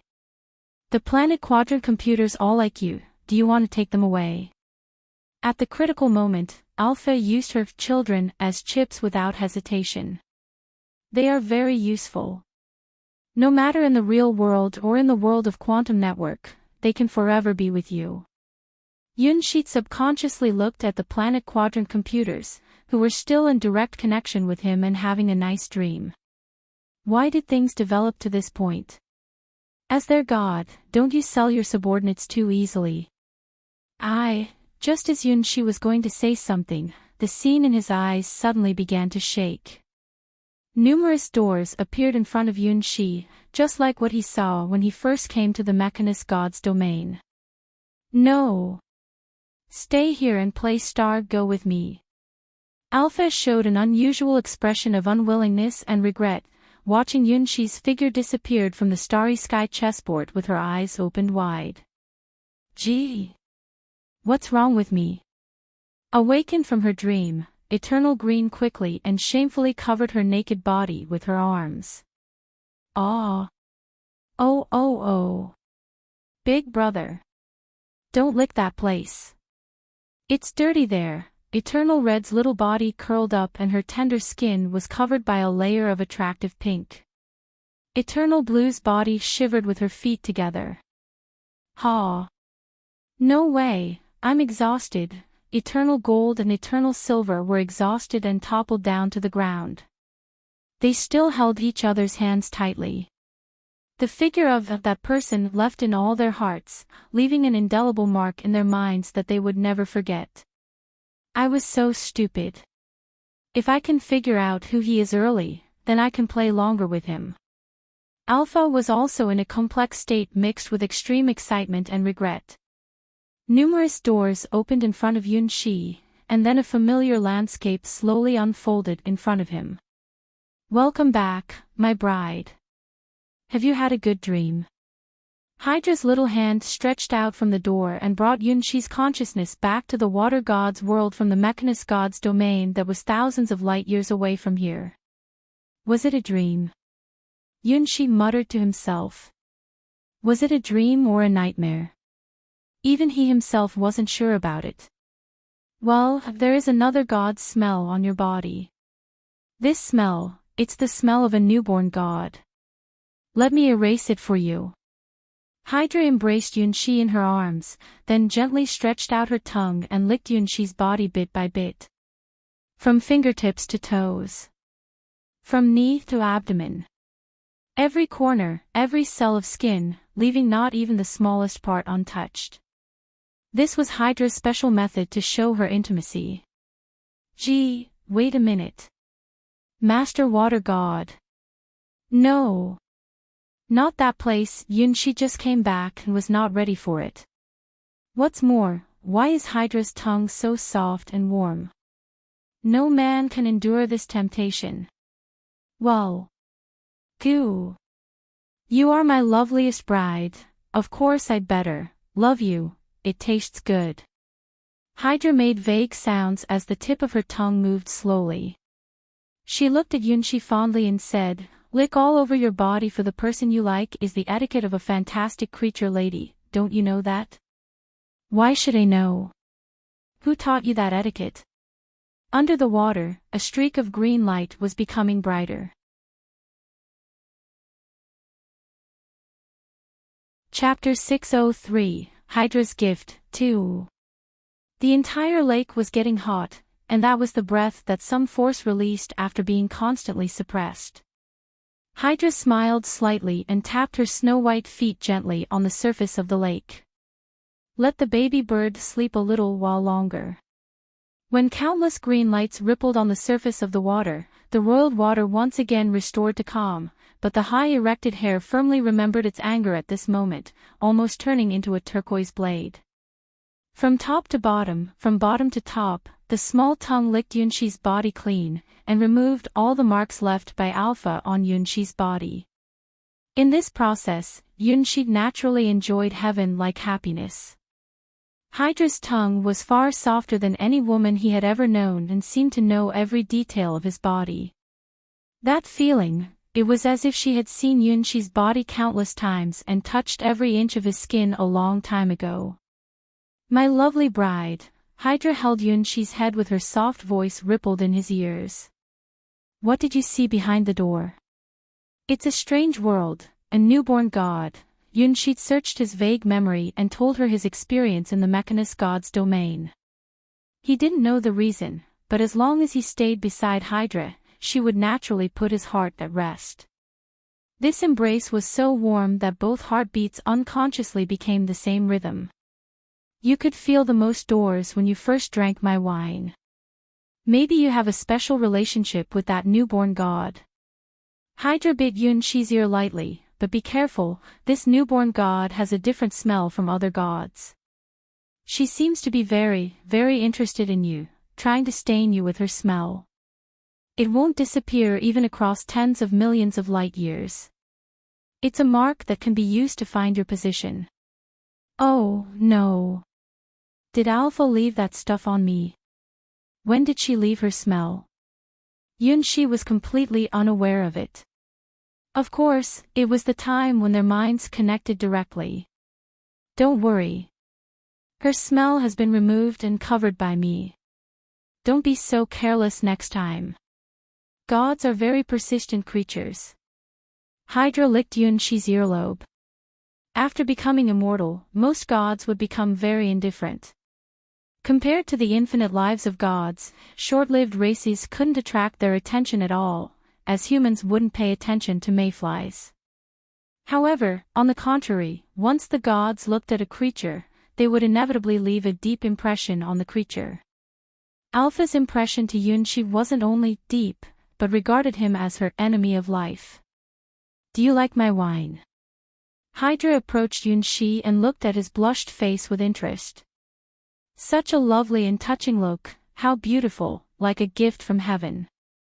On that day, when she noticed that an outsider had come to this self-enclosed world, she immediately liked him. Maybe it was too exaggerated to describe it as fall in love at first sight, but she did smell fate from him. With his moves in the world, she gazed at him more and more frequently, and her consciousness also gradually recovered little by little. He did not know where she came from and what she was, but simply followed the beliefs in his heart to protect the world that was doomed to perish. Even Hydra herself wasn't optimistic about this world's future. Originally, the vast majority of the creatures living in this world would have perished, and she had seen this future many years ago. Because of this, she began to consciously reserve the world's original creatures like sailing jellyfish, ready to nurture the creatures who once lived in this world once again after the world was destroyed. Even though she was a god, she knew that it would be a very long process, and the dead creatures wouldn't be revived. Even if the new lives looked the same as the lives in her memory, they wouldn't have the same memory. However, Yunshi changed that future. Even if everyone thought that he was wrong, he never gave up hope and tried his best to create miracles. In the dying world, he was just like the most beautiful gemstone, the most brilliant lights, so charming and exciting in the gray world. Ah, that's it. That's fate. He was the person she had been waiting for. He was the person she saw in her dream. The future she lost, the end she saw in her sleep, would be changed by him. As long as she was by his side, everything would become possible. Even if the opponent was Shea Longness, he could create miracles. She stretched out her arms and hugged him, put her lips on his lips and kissed him. Well, gods are all very self-willed. Woo! Kissing on Hydra's soft and fragrant lips, Yunshi felt something cold, fragrant and soft had been sent into his mouth. Hydra's tongue was intertwined with his tongue, melting it bit by bit into Yunshi's body. Between their lips and tongues, transparent silk threads spread little by little. A hot and fragrant smell began to spread from Yunshi's mouth, the water bed under their feet began to dissolve rapidly, and the emerald green water rippled out. One circle after another.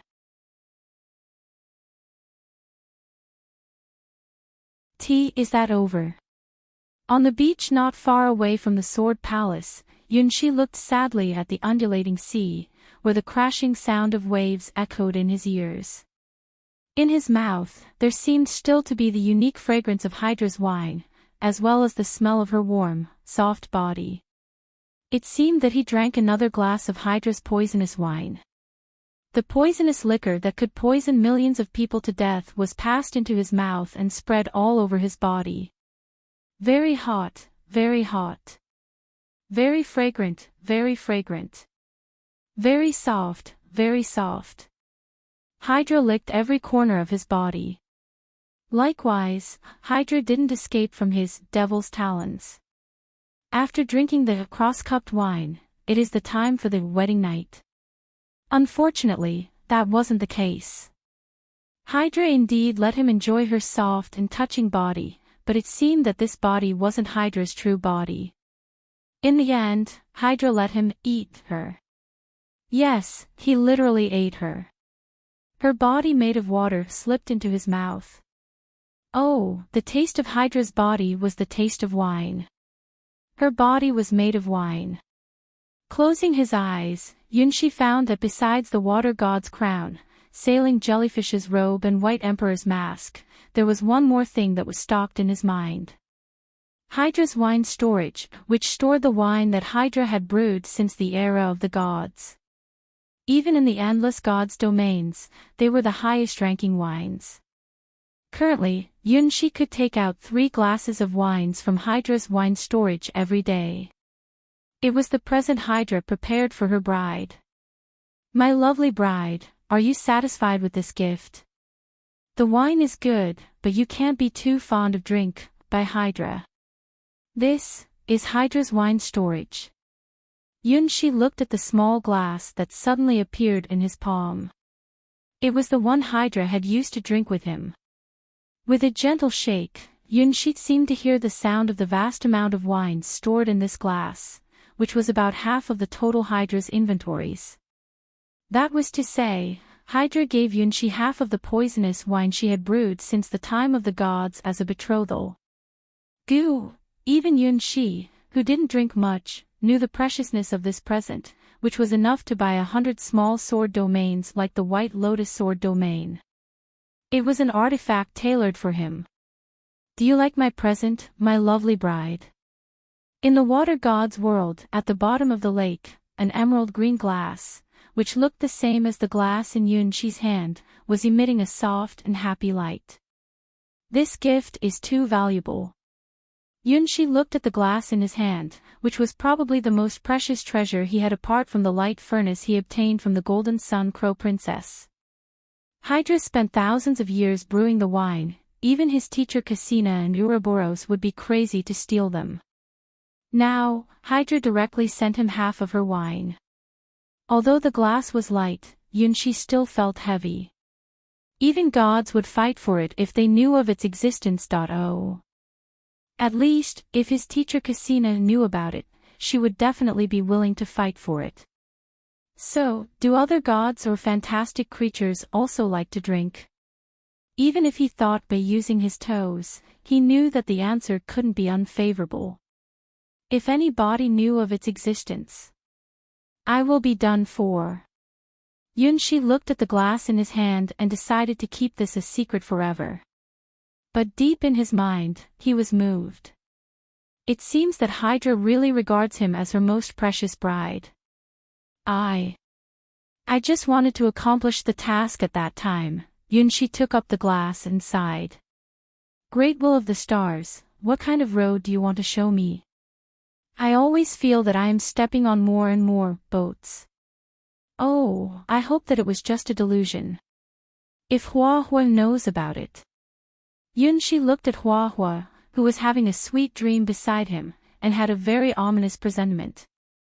Fortunately, when he and Hydra did this thing and that thing in the lake, Hua Hua didn't wake up. Hua Hua, I'm sorry, I made another mistake. Yunshi didn't know how many times he had apologized to Hua Hua, but the meaning of this apology was different from that of any other time in the past. A strand of hair raised high above Yunshi's head as if it was saying, if apologies work, what do you want me to do? Mmpichum, Hua Hua slowly opened her eyes, and then found that her jealousy radar seemed to be broken, constantly rolling around above her head. There is only her little she besides her, why is the radar sending alerts?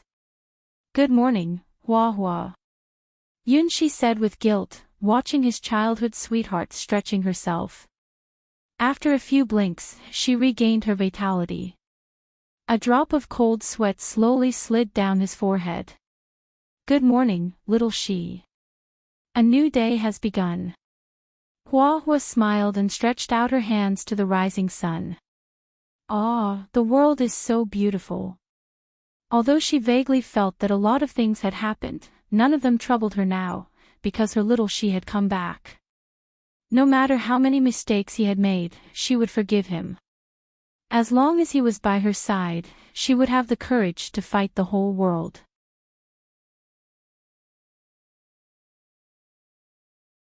Kala. Kala. After waking up, Hua Hua felt that her whole body was full of strength. Undoubtedly, she had become stronger again, not the strength she obtained after releasing the power contained in her bloodline, but the real strength belonged to her own flesh and blood. Her sky-flying bloodline was gradually being unlocked. The title of hero rank was meaningless for her, neither she needed god weapons to increase her attack power, because she herself was as strong as a god weapon that could unleash destructive forces at any time and anywhere. Very well, I'm in perfect condition. Hua Hua only felt that she could slaughter 100 male fiery dragons now. Little she, did that poisonous snake do anything strange to you? Summoning her broken sword and tightly holding it in her hand, Hua Hua took a deep breath. It's a pity that she didn't kill that cunning snake, Ouroboros. No, Yunshi said cautiously. Yes, he didn't do this thing and that thing with Ouroboros, but Hydra. That's good. This snake is on my hunting list. Holding the blood-colored sword in her hand, a gust of air suddenly burst out of her body with an overbearing atmosphere. Like a dragon. Like a storm. Like a natural disaster. Ha! She brandished her sword. As a result, an airwave directly divided the sea in front of Hua Hua and extended to the end of the horizon. The strong airflow caused by the sword was perfectly confined within an area of about 10 meters, as if someone was drawing a line on the sea. The sword divided the sea. It represented that Hua Hua's control of her strength went a step further. Yunshi gazed at his childhood sweetheart. The more he knew about her, the more he could understand how exaggerated her talent was. Even in night novels, the protagonists wouldn't be as strong as her. Little she, I become stronger. Apparently, Hua Hua was in a good mood. Her little she was beside her, and his eyes were full of longing as usual. Yeah, she liked his simple and straightforward look, she liked his eyes, which were so pure that couldn't hide anything. It was just that her jealousy radar was a little strange today. It had been spinning around above her head since before she awoke. What's the matter? There were only Yunxi and herself here, why was it sending alerts? Congratulations, Hua, why don't you enter the hero rank? Yunxi looked at his young childhood sweetheart with some doubts. Unlike him, Hua's battle power had long surpassed the hero rank. He didn't think that there would be any hero-ranked beings who could hurt Ouroboros, a legend-ranked fantastic creature.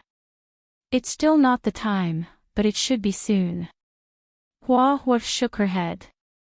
She couldn't explain it to her little she. There were too many taboos in the sky-flying bloodline.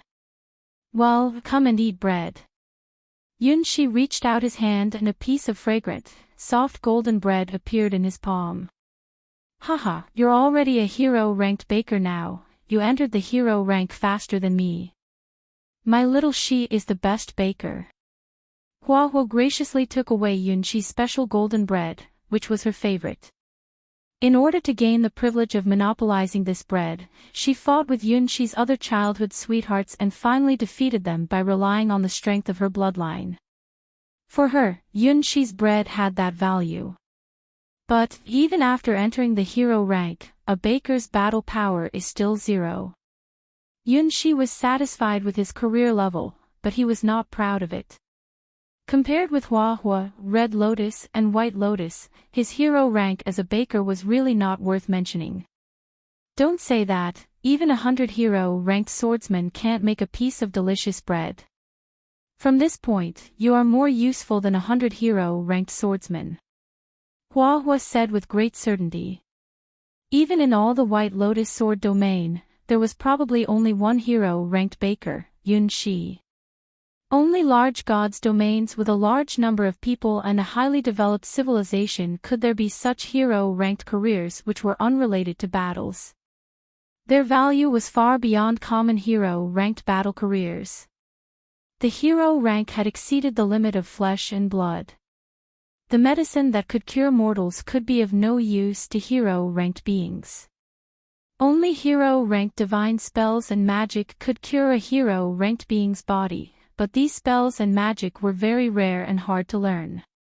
In this way, the hero-ranked golden bread made by Yunxi was very valuable.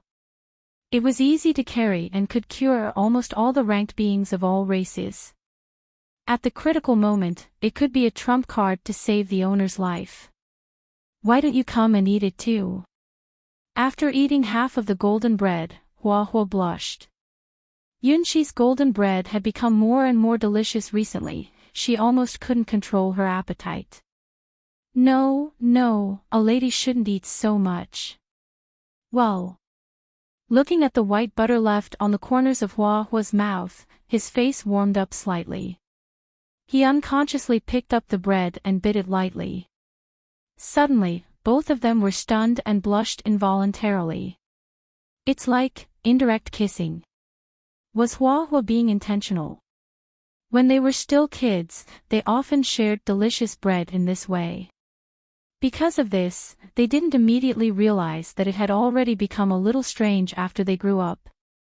Until now, Hua unconsciously put the bread she had eaten on Yunxi's mouth again, and both of them had white marks of white butter on their lips. The accelerated heartbeat told the couple that something was different from the past, which proved that they had grown up.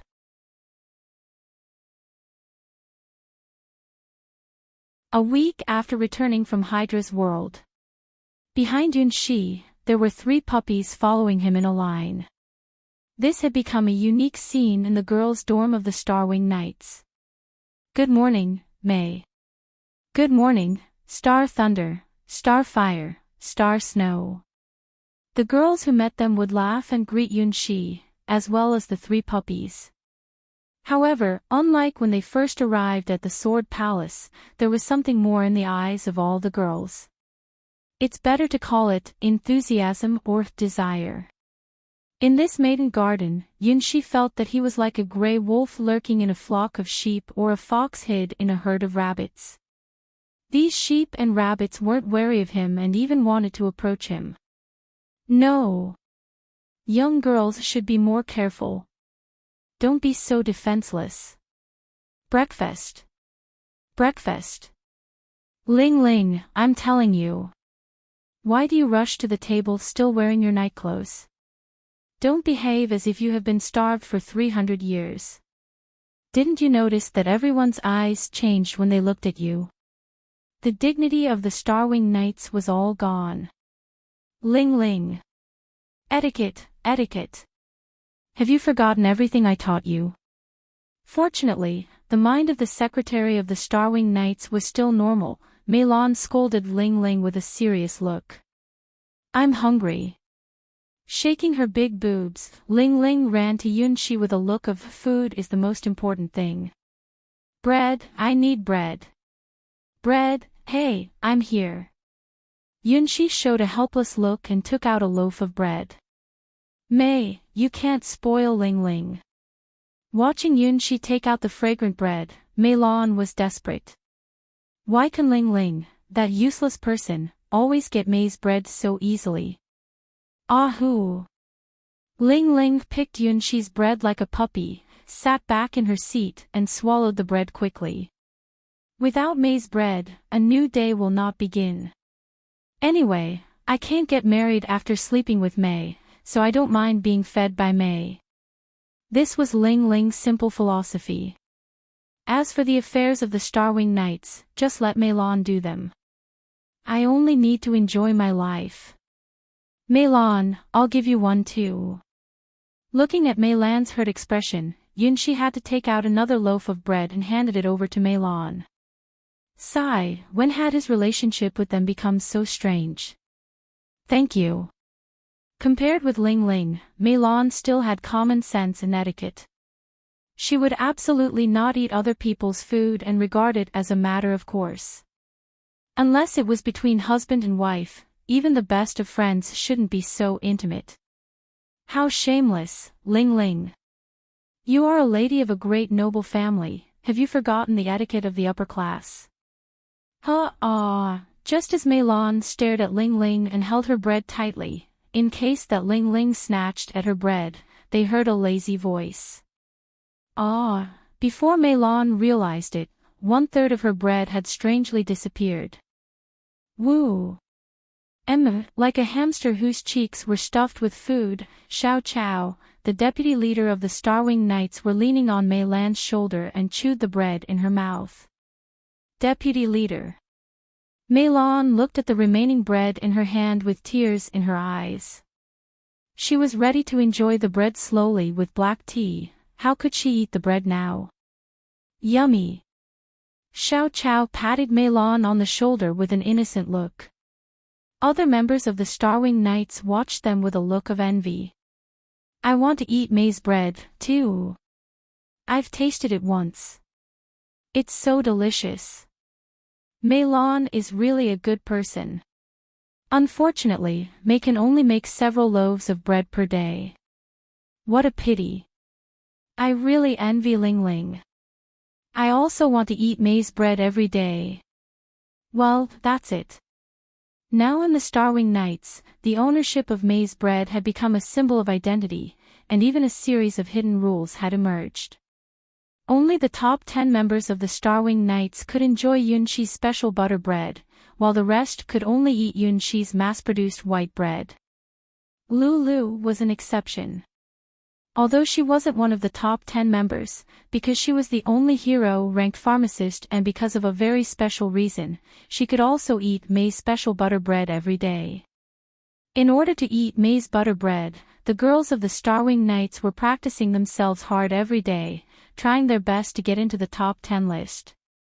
Well, it could be regarded as a unique view of the Starwing Knights. Mei, don't you continue practicing your closed-mouth zen? After enjoying the morning feeding time, Ling Ling looked at Yunshi curiously and asked that damn question again.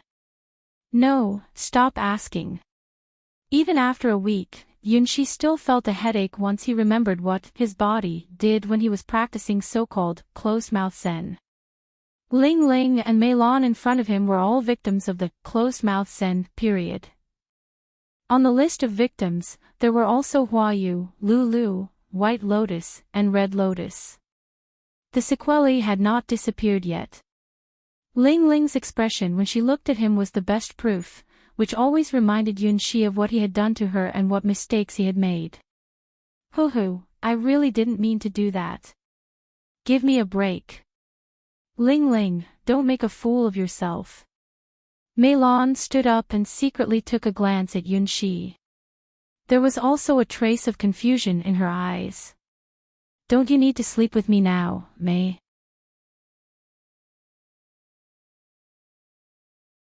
Being stared at by Ling Ling and Mei Lan, Yunxi really wanted to find a hole to hide in to avoid embarrassment. Damn it, that's not what he did. Why are bad rumors about him spreading amongst the girls of the Starwing Knights? The rumors said that he would force the girls he liked to sleep with him, and use butter bread as hush money. He was just practicing his skill of making bread recently. Because he didn't want to waste food, so he gave Ling Ling, Mei Lan, and Xiao Qiao the bread he made. Isn't it natural for a baker to practice his skill of making bread? He also wanted to make sufficient golden butter bread to satisfy all girls of the Starwing Knights, but he couldn't do that at all. Making bread from the void was actually consuming his vitality. In the water god's world, his limit was to make 100 loaves of bread per day, but that would overdraft his physical strength. It wasn't a normal state. After coming to the Sword Palace, he only made a dozen golden butter bread per day. If he made more, his mental strength would be affected. If he puts on the White Emperor's mask, he could also make 100 loaves of butter bread per day, but after doing this, he wouldn't have any strength to move even a finger. Alas, looking at the silent Yunxi, Mei Lan's eyes were somewhat melancholy. With a cup of black tea, she nibbled her bread bit by bit. After becoming the secretary of the Starwing Knights, her temperament had been distinctly sublimated. Now, no one could see from her appearance that she was just an ordinary girl from a common family. As the representative of the civilian girls of the Starwing Knights, her temperament was more and more like a girl of the nobility. Mei's handmade bread is incredible magic. There's a big secret in Mei's skirt. As long as you get Mei's favor, you will find a different world. Rumors like these had spread in the girls' dorm over and over again. After lies had been repeated 1,000 times, even the liars would think that they were the truth, let alone that these rumors were mixed with parts of the truth. Yunxi's bread was indeed not a common bread. They were hero-ranked golden butter bread, which could whiten and nourish the eater's skin, increasing their charm. With such immediate results, it was natural that there were so many strange rumors. Probably only Yunxi himself hadn't noticed that the lucky black hair had become a tale of the White Lotus Sword Palace. The application of joining the Starwing Knights had swamped Mei Lan's desk, and the number is still increasing. It's time to go to the classroom. Noticing that more and more eyes were staring at him with a burning desire, Yunxi ran away in confusion. Hua, it's all your fault.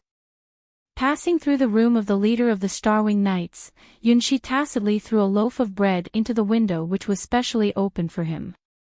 A holy beetle flew by, held the golden butter bread and flew to its master. Oh, it's today's bread.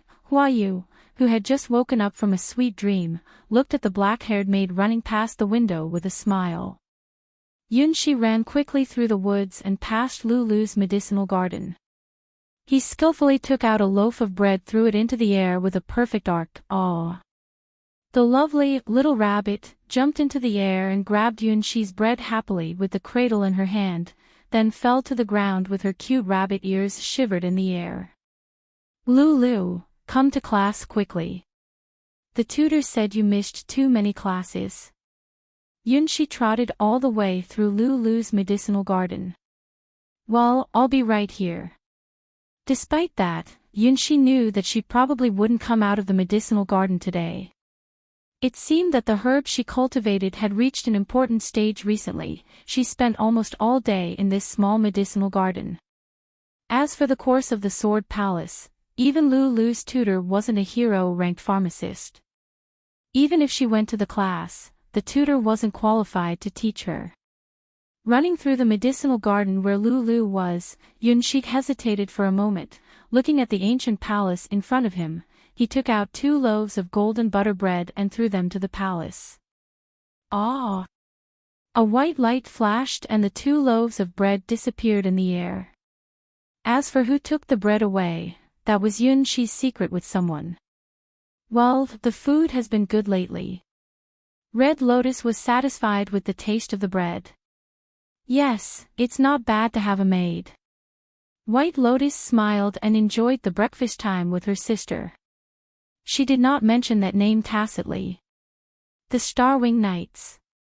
It's really a good organization. After eliminating the prejudice against someone, Red Lotus actually appreciated the Starwing Knights. First of all, its greatest advantage was that its members were all females. Moreover, its leader and deputy leader were geniuses. They could certainly enter the hero rank as long as they wanted to. As one of the true masters of the White Lotus sword domain, Red Lotus didn't mind having as many female knights as possible. Finally, it's Hua. After delivering the bread all the way, Yunshi let out a sigh of relief. Since when did he start to deliver his bread directly? 1, 2, 3. After counting his stock, Yunshi took out 3 of the best golden butter bread. This was a morning gift for his childhood sweetheart, a habit formed not long ago after they came back from the water god's world.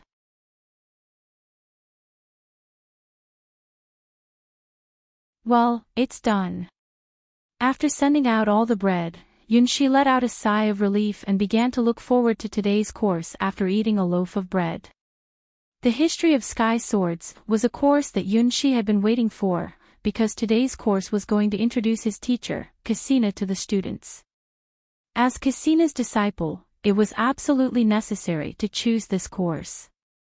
Yunshi would like to know what great achievements his teacher had made in the Sky Sword God's domain and how famous her title, the Battle God, was. In the mortal world, it was hard to know this kind of knowledge. Sky swords normally only appeared in fairy tale stories.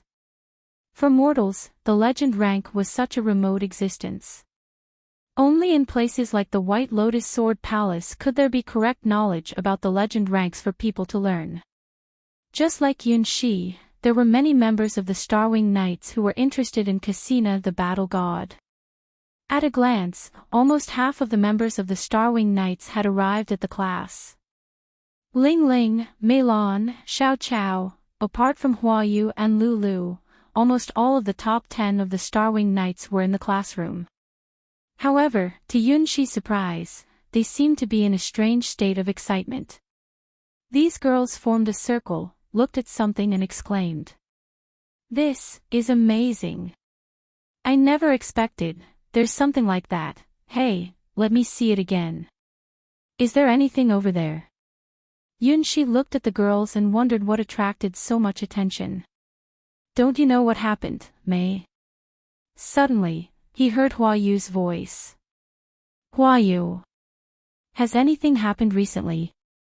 Yunshi really knew nothing about the things among these girls. This is not a major event in our Sword Palace, but a major event that shocked the endless gods' domains.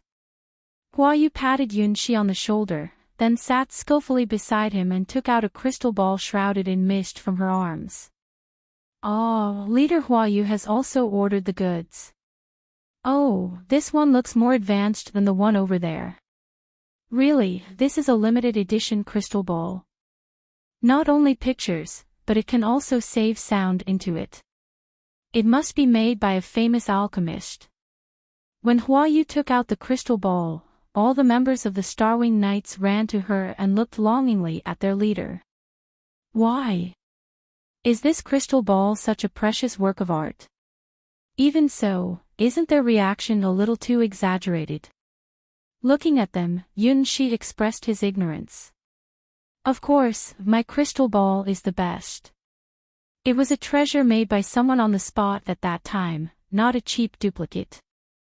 Huayu held up the crystal ball in her hand with restraint and pride.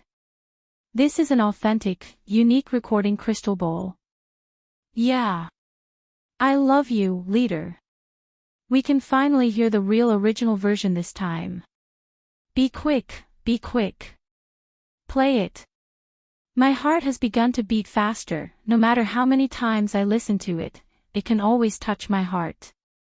Almost all the people in the classroom started to gather around Hua and look at the crystal ball in her palm with expectations. Why do I have such a bad feeling? Yunshi looked at the crystal ball, and soon his ominous presentiment came true. Well, let's get started. Hua Yu's fingertip touched the center of the crystal ball and toggled a switch. Inside the crystal ball, it suddenly became dark. Start. Start. Wow. Wow. The texture of the darkness is different. It's coming soon. The girl stared at the center of the crystal ball, while Yunshi was stunned. This is... After the darkness, it was light and the girl who appeared on the stage. The girl wore a pure white dress and a pair of fantastic crystal shoes, smiling at the world. That smile and that pure and flawless temperament captured the hearts of all the girls around. Why does this appear in the White Lotus Sword domain? Yunshi was stupefied by the scene in the crystal bowl. Can you feel it? How beautiful and ugly the world is. It's there, so beautiful, so broad, as if it can breathe. I'll reach out my hands and try to catch it, but I can't touch it. I came to this world, observed it, understood it, and loved it. Like the people in the Mechanist God's domain, the girls of the White Lotus Sword Palace could also feel the power contained in the song.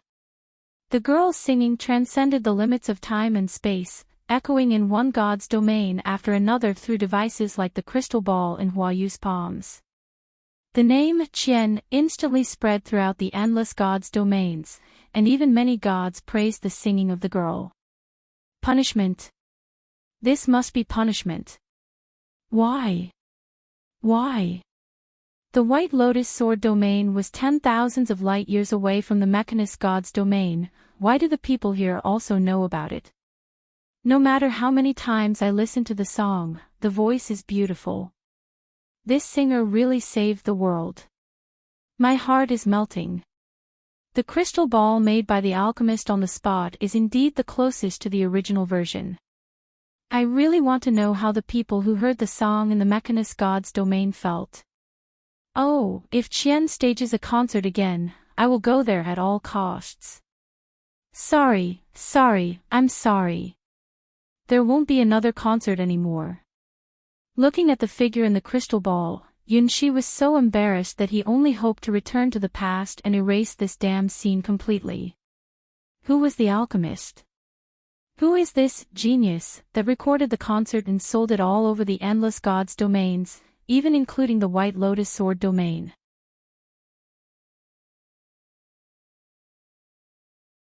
I have died in the past. Who will know my name and life story?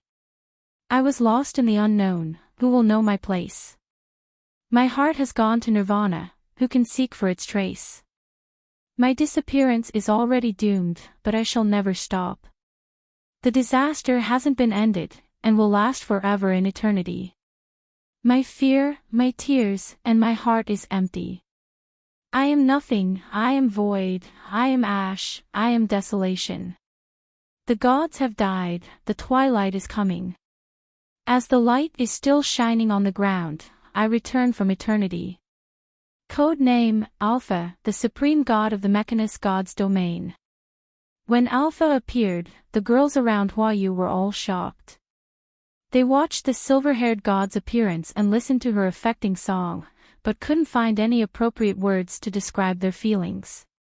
The alchemist's crystal ball perfectly sealed the god's voice inside it, and anyone who heard the song could feel the charm it contained. This crystal ball is so perfect. The song sealed in other duplicates is also good, but they can't be compared with the original version. No matter how many times I listened to it, I couldn't feel bored. It's amazing. That god named Alpha is also very powerful. Most devices of the Mechanist god's domain will lose efficacy after being taken into other gods' domains, but she created this crystal ball by combining the power of magic and science to spread Qian singing. I never expected that someone could sing such a miraculous song. When I first heard it, my whole body couldn't stop trembling. "Aw, I'm sorry, it was used to save the world, so it's really not a normal song." Yunshi helplessly looked at the girls who were still intoxicated from the song. When he stepped onto the stage, he never expected that this scene would be recorded and spread all over the endless gods' domains. But it wasn't his fault. He just accidentally entered the Mechanist god's domain. He was a quantum ghost. After singing the song, Alpha's figure appeared again. Her eyes seemed to cross the endless stars, staring at the faraway void. "I'll find you. Wherever you are." The two short sentences represented the determination of a supreme god. "The creations of the Mechanist god's domain can't work outside the Mechanist god's domain" was originally an iron law of that domain, but now, Alpha's god power had changed it.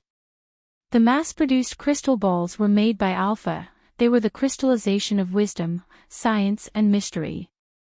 Alpha manufactured thousands of crystal balls and used her god power to seal Qian's singing into them. After that, she also made millions of duplicates by inputting the song into cheaper crystal balls. Of course, the quality of the sound would slightly reduce in these cheaper crystal balls, and sold them to the endless gods' domains. Anyone who heard the song would be attracted and buy one. As a result, the Mechanist god's domain had received innumerable additional orders. Even with all the alchemists in that domain starting to make crystal balls from dawn to dusk, they would need 3 years to complete all the additional orders. The crystal balls that held the recorded Song of Qian's had become the largest foreign trade order of the entire Mechanist god's domain. It also made more people know Alpha's name, not limited only to the people who paid attention to Star Go. The Mechanist god's domain always maintained a semi-closed state in the past. Now, because the birth of their supreme god, Cyber Elf Alpha, the entire god's domain began to enter a new era. These crystal balls spread from the Mechanist god's domain were the opportunities for change brought by Alpha.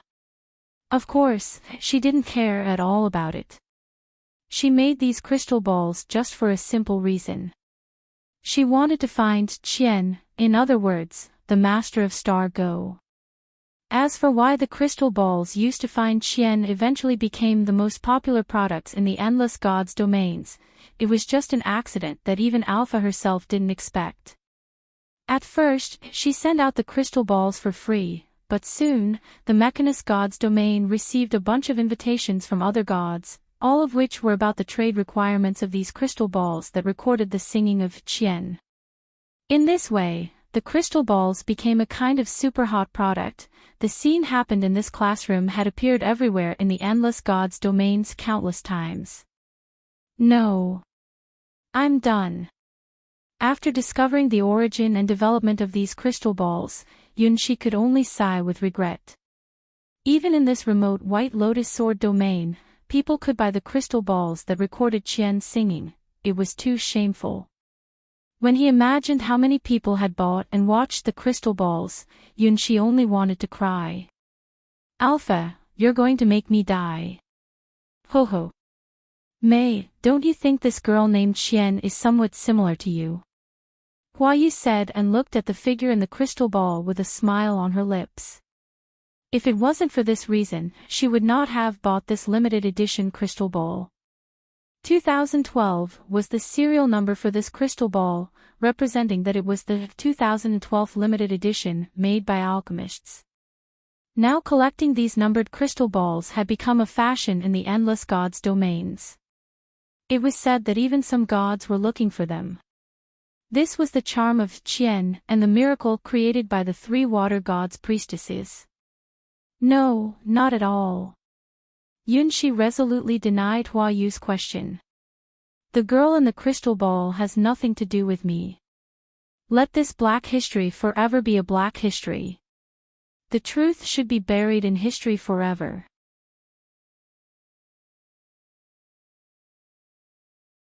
Sometimes, the more resolutely you deny a thing, the easier the thing would be noticed. After Hua Yu said it, the girls around her also found out about this. Really? Mei looks like Qian. They look like sisters. Mei is the older sister and Qian is the young sister. One is a singer in the Mechanist God's domain, and the other is a disciple of the Sword Palace. What an incredible coincidence. I've heard that there will always be 10 people who look like you in the world. That's true. The girls chattered around Yunxi excitedly. I can't sing that kind of song. Yunxi shook his head and presented the best evidence for himself.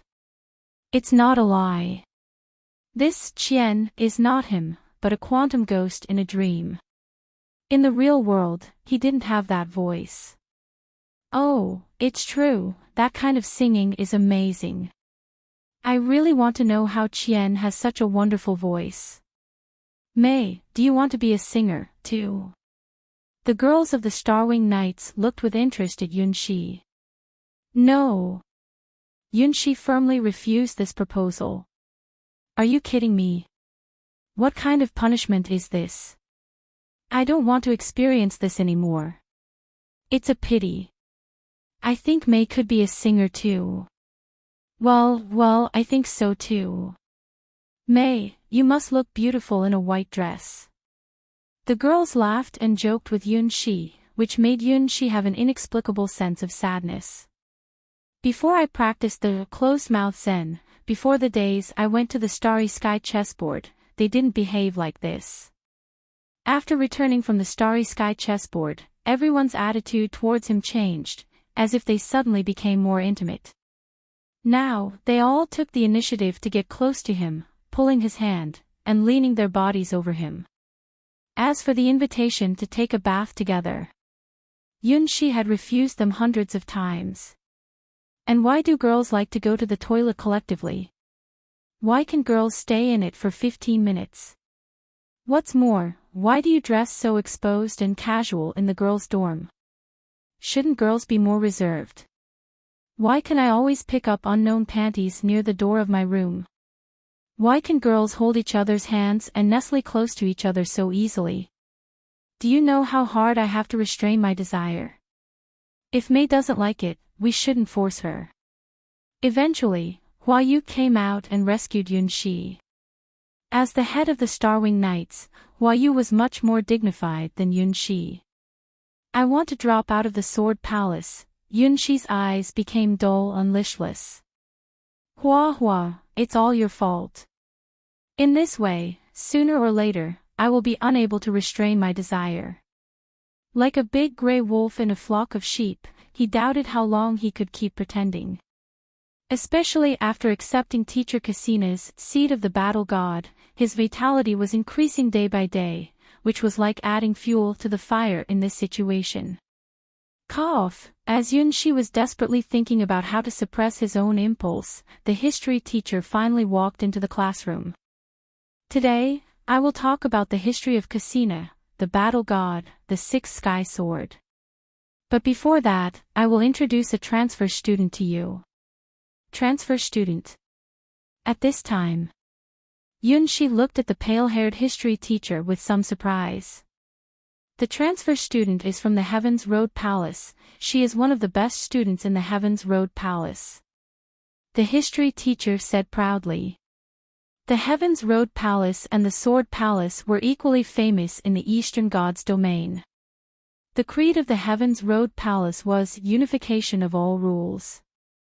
The history of the Heaven's Road Palace was even longer than the Sword Palace. The Sky Sword God's domain was a god's domain with sword as its veneration. Even so, the influence of the Heaven's Road Palace wasn't inferior to the Sword Palace in the Sky Sword God's domain. From the scope of the entire Eastern God's domain, the influence of the Heaven's Road Palace was even higher than the Sword Palace. The disciples of the Heaven's Road Palace were hundreds of times more than the disciples of the Sword Palace. As one of the best disciples of the Heaven's Road Palace, no matter who the transfer student is, she is indeed qualified to be a transfer student of the Sword Palace. Come on, Robin. The history teacher looked outside the door. He didn't know why this genius of the Heavens Road Palace suddenly visited the White Lotus Sword Palace and wanted to be a transfer student, but from the attitude of the twin witches towards her, she must be an extraordinary genius. Oh, probably she came for the White Lotus secret treasure, he thought. Dressed in a bright red cloak, a girl Yunshi felt very familiar with walked up to the podium and then stared at Yunshi and the girls of the Starwing Knights. Hua Yu, the leader of the Starwing Knights. Xiao Chao, the deputy leader of the Starwing Knights. Except for the little rabbit, the people who appeared in her prophecy were all here. Oh, let me see if the future I choose can come true. My name is Robin, a transfer student from the Heavens Road Palace. I'm good at divination. No matter what you want to divine, I can divine for you. I came here because I saw the future. Oh, it's her. Yunshi soon recalled who she was. She was the first augur he met, and her divination was very accurate. So, she was a disciple of the Heavens Road Palace.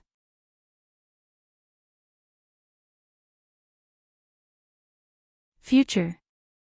Does that mean fate? I heard that most augurs wouldn't divine their own future. All the girls in the classroom looked curiously at Robin. She was one of the best disciples of the Heavens Road Palace. In some sense, this identity was even higher than the princess of the Great Xia Empire. There was no doubt that Robin was a strong hero-ranked augur. Robin, whose real identity was one of the top 10 assassins of the 10 Leaves Alliance, smiled at the girls under the podium. Here she is. She hesitated for a long time and once thought about giving up, but finally, she chose to take a punt. For common augurs, divination of their own fate was a taboo, but for her who had long been entangled in the blood curse, common sense had long been meaningless. Divination of their own destiny would extract the augur's lifetime. Countless augurs died for violating this rule. Nevertheless, she had died long ago. From the moment she lost herself in the nightmare world and met the Robins, she was no longer a living person. That is to say, her life had been exhausted many years ago. In this case, she had nothing to lose. Even if she didn't do anything, being entangled by Robins, her mind would keep approaching the nightmare world, so it's better to make good use of this power to peep into the infinite future.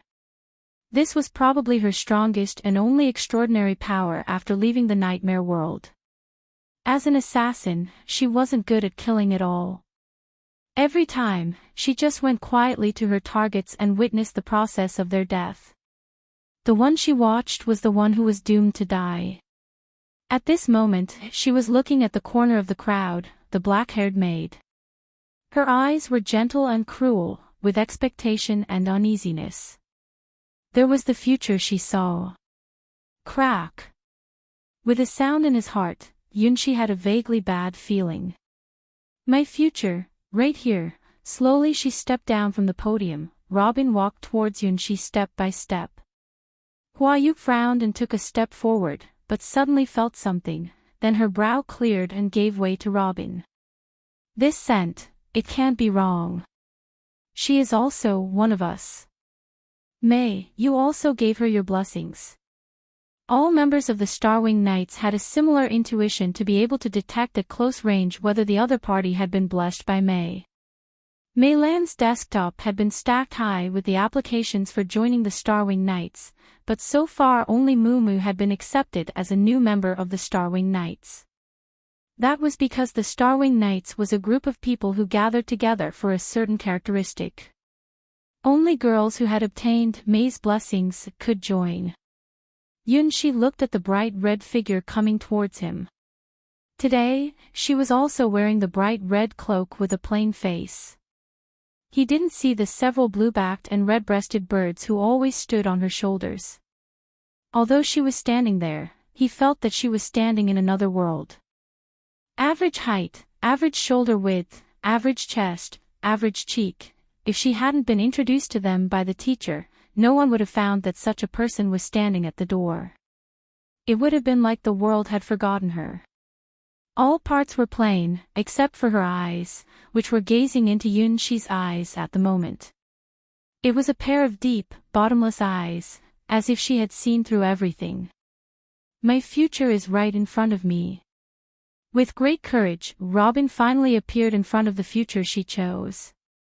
Despite this, the choice seemed so incredible and disorganized, like a butterfly flying in a summer storm.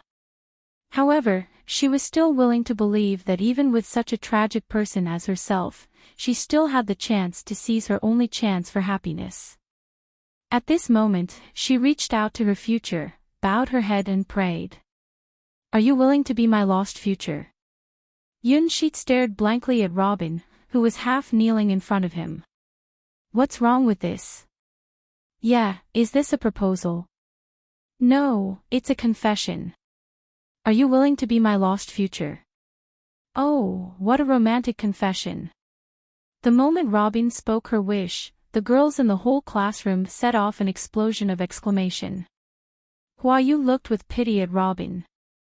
Xiao Chao moved her hands and feet and had a feeling of eagerness to try. No, no, no. You can't jump the gun. Ling Ling stood up and put her hands on her waist. Even though she didn't say such shameful words to Mei, how could a new member be so arrogant? Ling Ling, come on. Only at this time, Mei Lan was supportive of Ling Ling. You. Can you feel me? Robin was about to cry. After being cursed by the bloody Robins, her existence had been largely stripped from the world. Envy, concern, sympathy, and even hostility. Even feeling these negative affectivities had long become a luxury to her. Her existence was so weak that sometimes, even her teacher at the Heavens Road Palace forgot that he had such a disciple. Ah, that's great. Sure enough, I was right to come here. The future is here. Humph, I will never let you have Mei. Ling Ling stood up, held Yunxi's right hand, and pressed his arm with her big breasts, declaring war on Robin on her own initiative. The future is the interweaving of different destiny trajectories. The future is a collection of time fragments. I want to find this future. Robin stood up and stared at Ling Ling without hesitation. Her eyes were sincere and calm, and a flame called hope burned deep in her pupils. The victim who falls into an endless abyss will try to grasp and hold on to any hope tightly. Robin was the victim, longing for even a ray of hope. Hey, what are you looking at? Ling Ling threw out her chest again, which made Robin have an indescribable sense of failure. The gap seems a little big. Robin looked at the girls of the Starwing Knights. Unexpectedly, she saw the same emotion in their eyes. Sometimes, the friendship between girls was so wonderful. They could become good friends just for a trivial reason. Now, Robin realized this. And because they had the same despair when facing this enemy, the flat-chested members of the Starwing Knights decided to accept Robin as one of them. We must find the demon dragon. We must find the demon dragon. We must find the demon dragon. The Dragon Blood Alliance of the Starwing Knights had a new member today. She was being noticed and watched. Even just realizing such a trivial thing had made Robin feel compulsive happiness. It made her feel like she had traveled back to the mortal world, not a ghost floating around in an isolated corner of the world.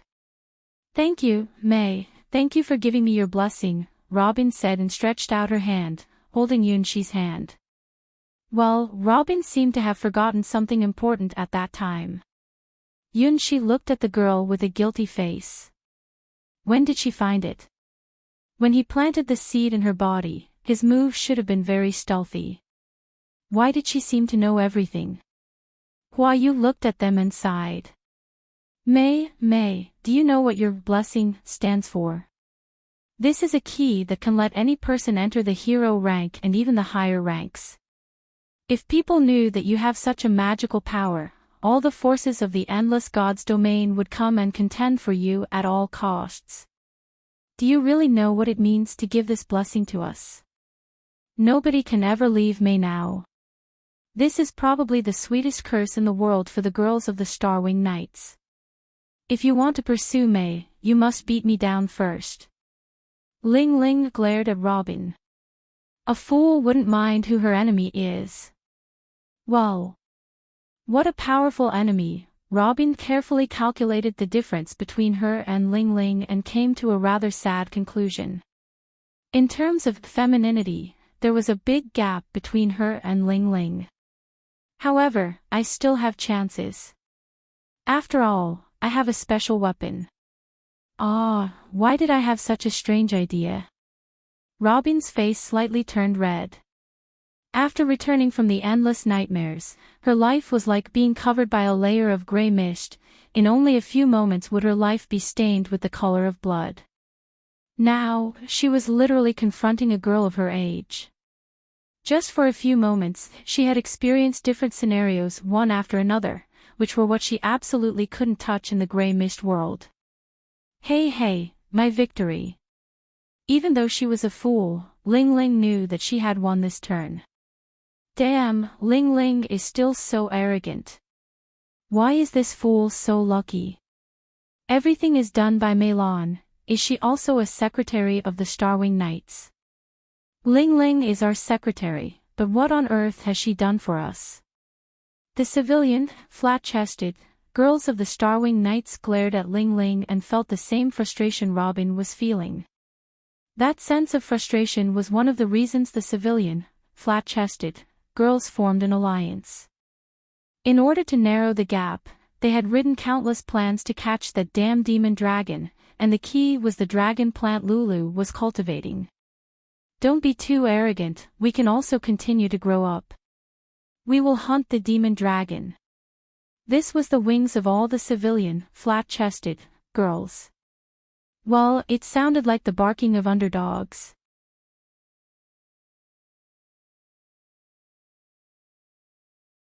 In this Battle Gods Championship contest, Cassina defeated one of her strongest enemies, the Ruby Dragon, who was also her best friend. The history teacher said with excitement. The legend of the battle god finally reached its peak. Oh, so, although teacher Cassina always behaved casual and unreliable, she is really a super strong fighter at the top of the endless gods' domains. She had defeated many gods so far. After listening to this lesson, Yunshi's heart was filled with all sorts of feelings. The gray-haired history teacher grew up listening to the legends of Cassina. The battle god was born in an ancient desert tribe and was recognized by the sands of time when she was still at the hero rank. However, she never used the sword in her life. With the strength of her own body, she defeated countless extraordinary races and stood on the top of the Battle Gods Championship contest, and never lost. Many people think that Cassina is probably the strongest one among all the Sky Swords who still appeared in front of the public. The name of the six-sword sword is well known in the Endless Gods domains.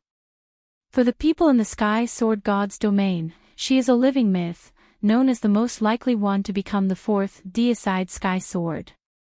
After this history lesson, Yunshi fled from the burning eyes of the girls and crept into the depths of the Sword Palace. With Cassina's token, he could go anywhere in the White Lotus Sword Palace, which was probably the greatest convenience of being Cassina's disciple. As for his destination, it was the place where the legendary White Lotus secret treasure was located. Accurately speaking, it wasn't the true White Lotus secret treasure but was just a projection of the White Lotus secret treasure. Even so, it was still the most precious treasure in the entire White Lotus Sword Palace. Every year, only the top 10 disciples of the White Lotus Sword Palace were allowed to enter this holy land. Of course, Yunshi didn't have that common sense. He just wandered around the witch's palace and felt something unusual. Finally, he found the room where the White Lotus secret treasure was projected. This place was the biggest secret of the White Lotus Sword Palace. Only the master of the White Lotus Sword domain and the twin witches knew its position. Yunshi found it here by accident. He didn't even know what he found. Look at the steps to enter here. The first step, jump into the waterfall and find the cave hidden in the waterfall. When the twin witches held the sacrificial ceremony, they had brought him here once. The second step, choose the only right path to the underground staircase from the 13 paths. If you chose the wrong one, you would trigger the fatal traps. The third step, after choosing the right path, you must walk in the path following the right rhythm of footsteps. Otherwise, the traps would also be activated. The fourth step, after entering the underground palace smoothly, you must find the only hidden cabin in dozens of palaces. Who would have thought that those precious palaces are all camouflage, and the cabin built in the corner of the garden is the only correct answer? The fifth step, find the mirror in the cabin, then input the correct password and gesture to enter the secret chamber in the mirror. If you said any wrong words, you would never have the chance to retry. The sixth step, you can finally see the door of the secret chamber, but there is no hint about the way to open the door. The seventh step, you can finally touch the projection of the real White Lotus secret treasure, which is also a trap. Because as long as the contact method is incorrect, it would trigger the counterattack of the White Lotus secret treasure. Well, Yunshi didn't know anything. He doesn't walk in the path following the correct rhythm of footsteps, nor did he open the mirror using the right keyword, let alone know the way to open the door. But he had Casina's token. Therefore, none of the traps were activated, because none of the sword palaces in the Sky Sword God's domain would dare regard a Sky Sword as their enemy. In theory, the entire Sky Sword God's domain belonged to Sky Swords. With Casina's token, Yunshi easily found the biggest secret of the White Lotus sword domain. Why he would run straight to this place after class? Because the girls of the Starwing Knights were becoming more and more strange. After Ling Ling did that thing and tasted the sweetness, other girls also started to imitate her. When he gets up in the morning and opened the window, he saw blue and white panties hanging on the branches outside of the window. When he walked out of the room and raised his head, he saw pink panties hanging in the corridor. Even on the way to walk, he often found black lace panties on the road. In the worst case, Yunshi even found white panties in his lunchbox, which were still warm. Sooner or later, he would be unable to control himself. Now, only while being here, could make him feel at ease. Although he didn't know what the big light ball was in this room, after finding this secret room, Yunshi finally had his own private space.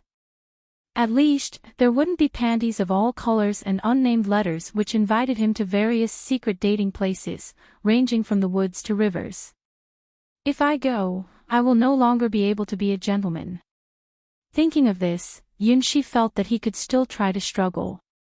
The milky white light ball floated lightly in front of Yunshi, which was the biggest secret of the entire White Lotus Sword Palace, the projection of the real White Lotus secret treasure. However, in Yunshi's eyes, it was just a very distinctive decoration in this secret room. As always, he proficiently reached out his hand, pinched and kneaded the soft, warm light ball, and then saw countless and incredible scenery emerge from the surface of the light ball. You're tuning into the LoveLore Library YouTube channel. We're so grateful for your support, and don't forget to subscribe to join us on this incredible journey through captivating stories. Your generosity through donations truly makes a world of difference, as it's the primary source of revenue that allows me to expand and enhance this channel for you.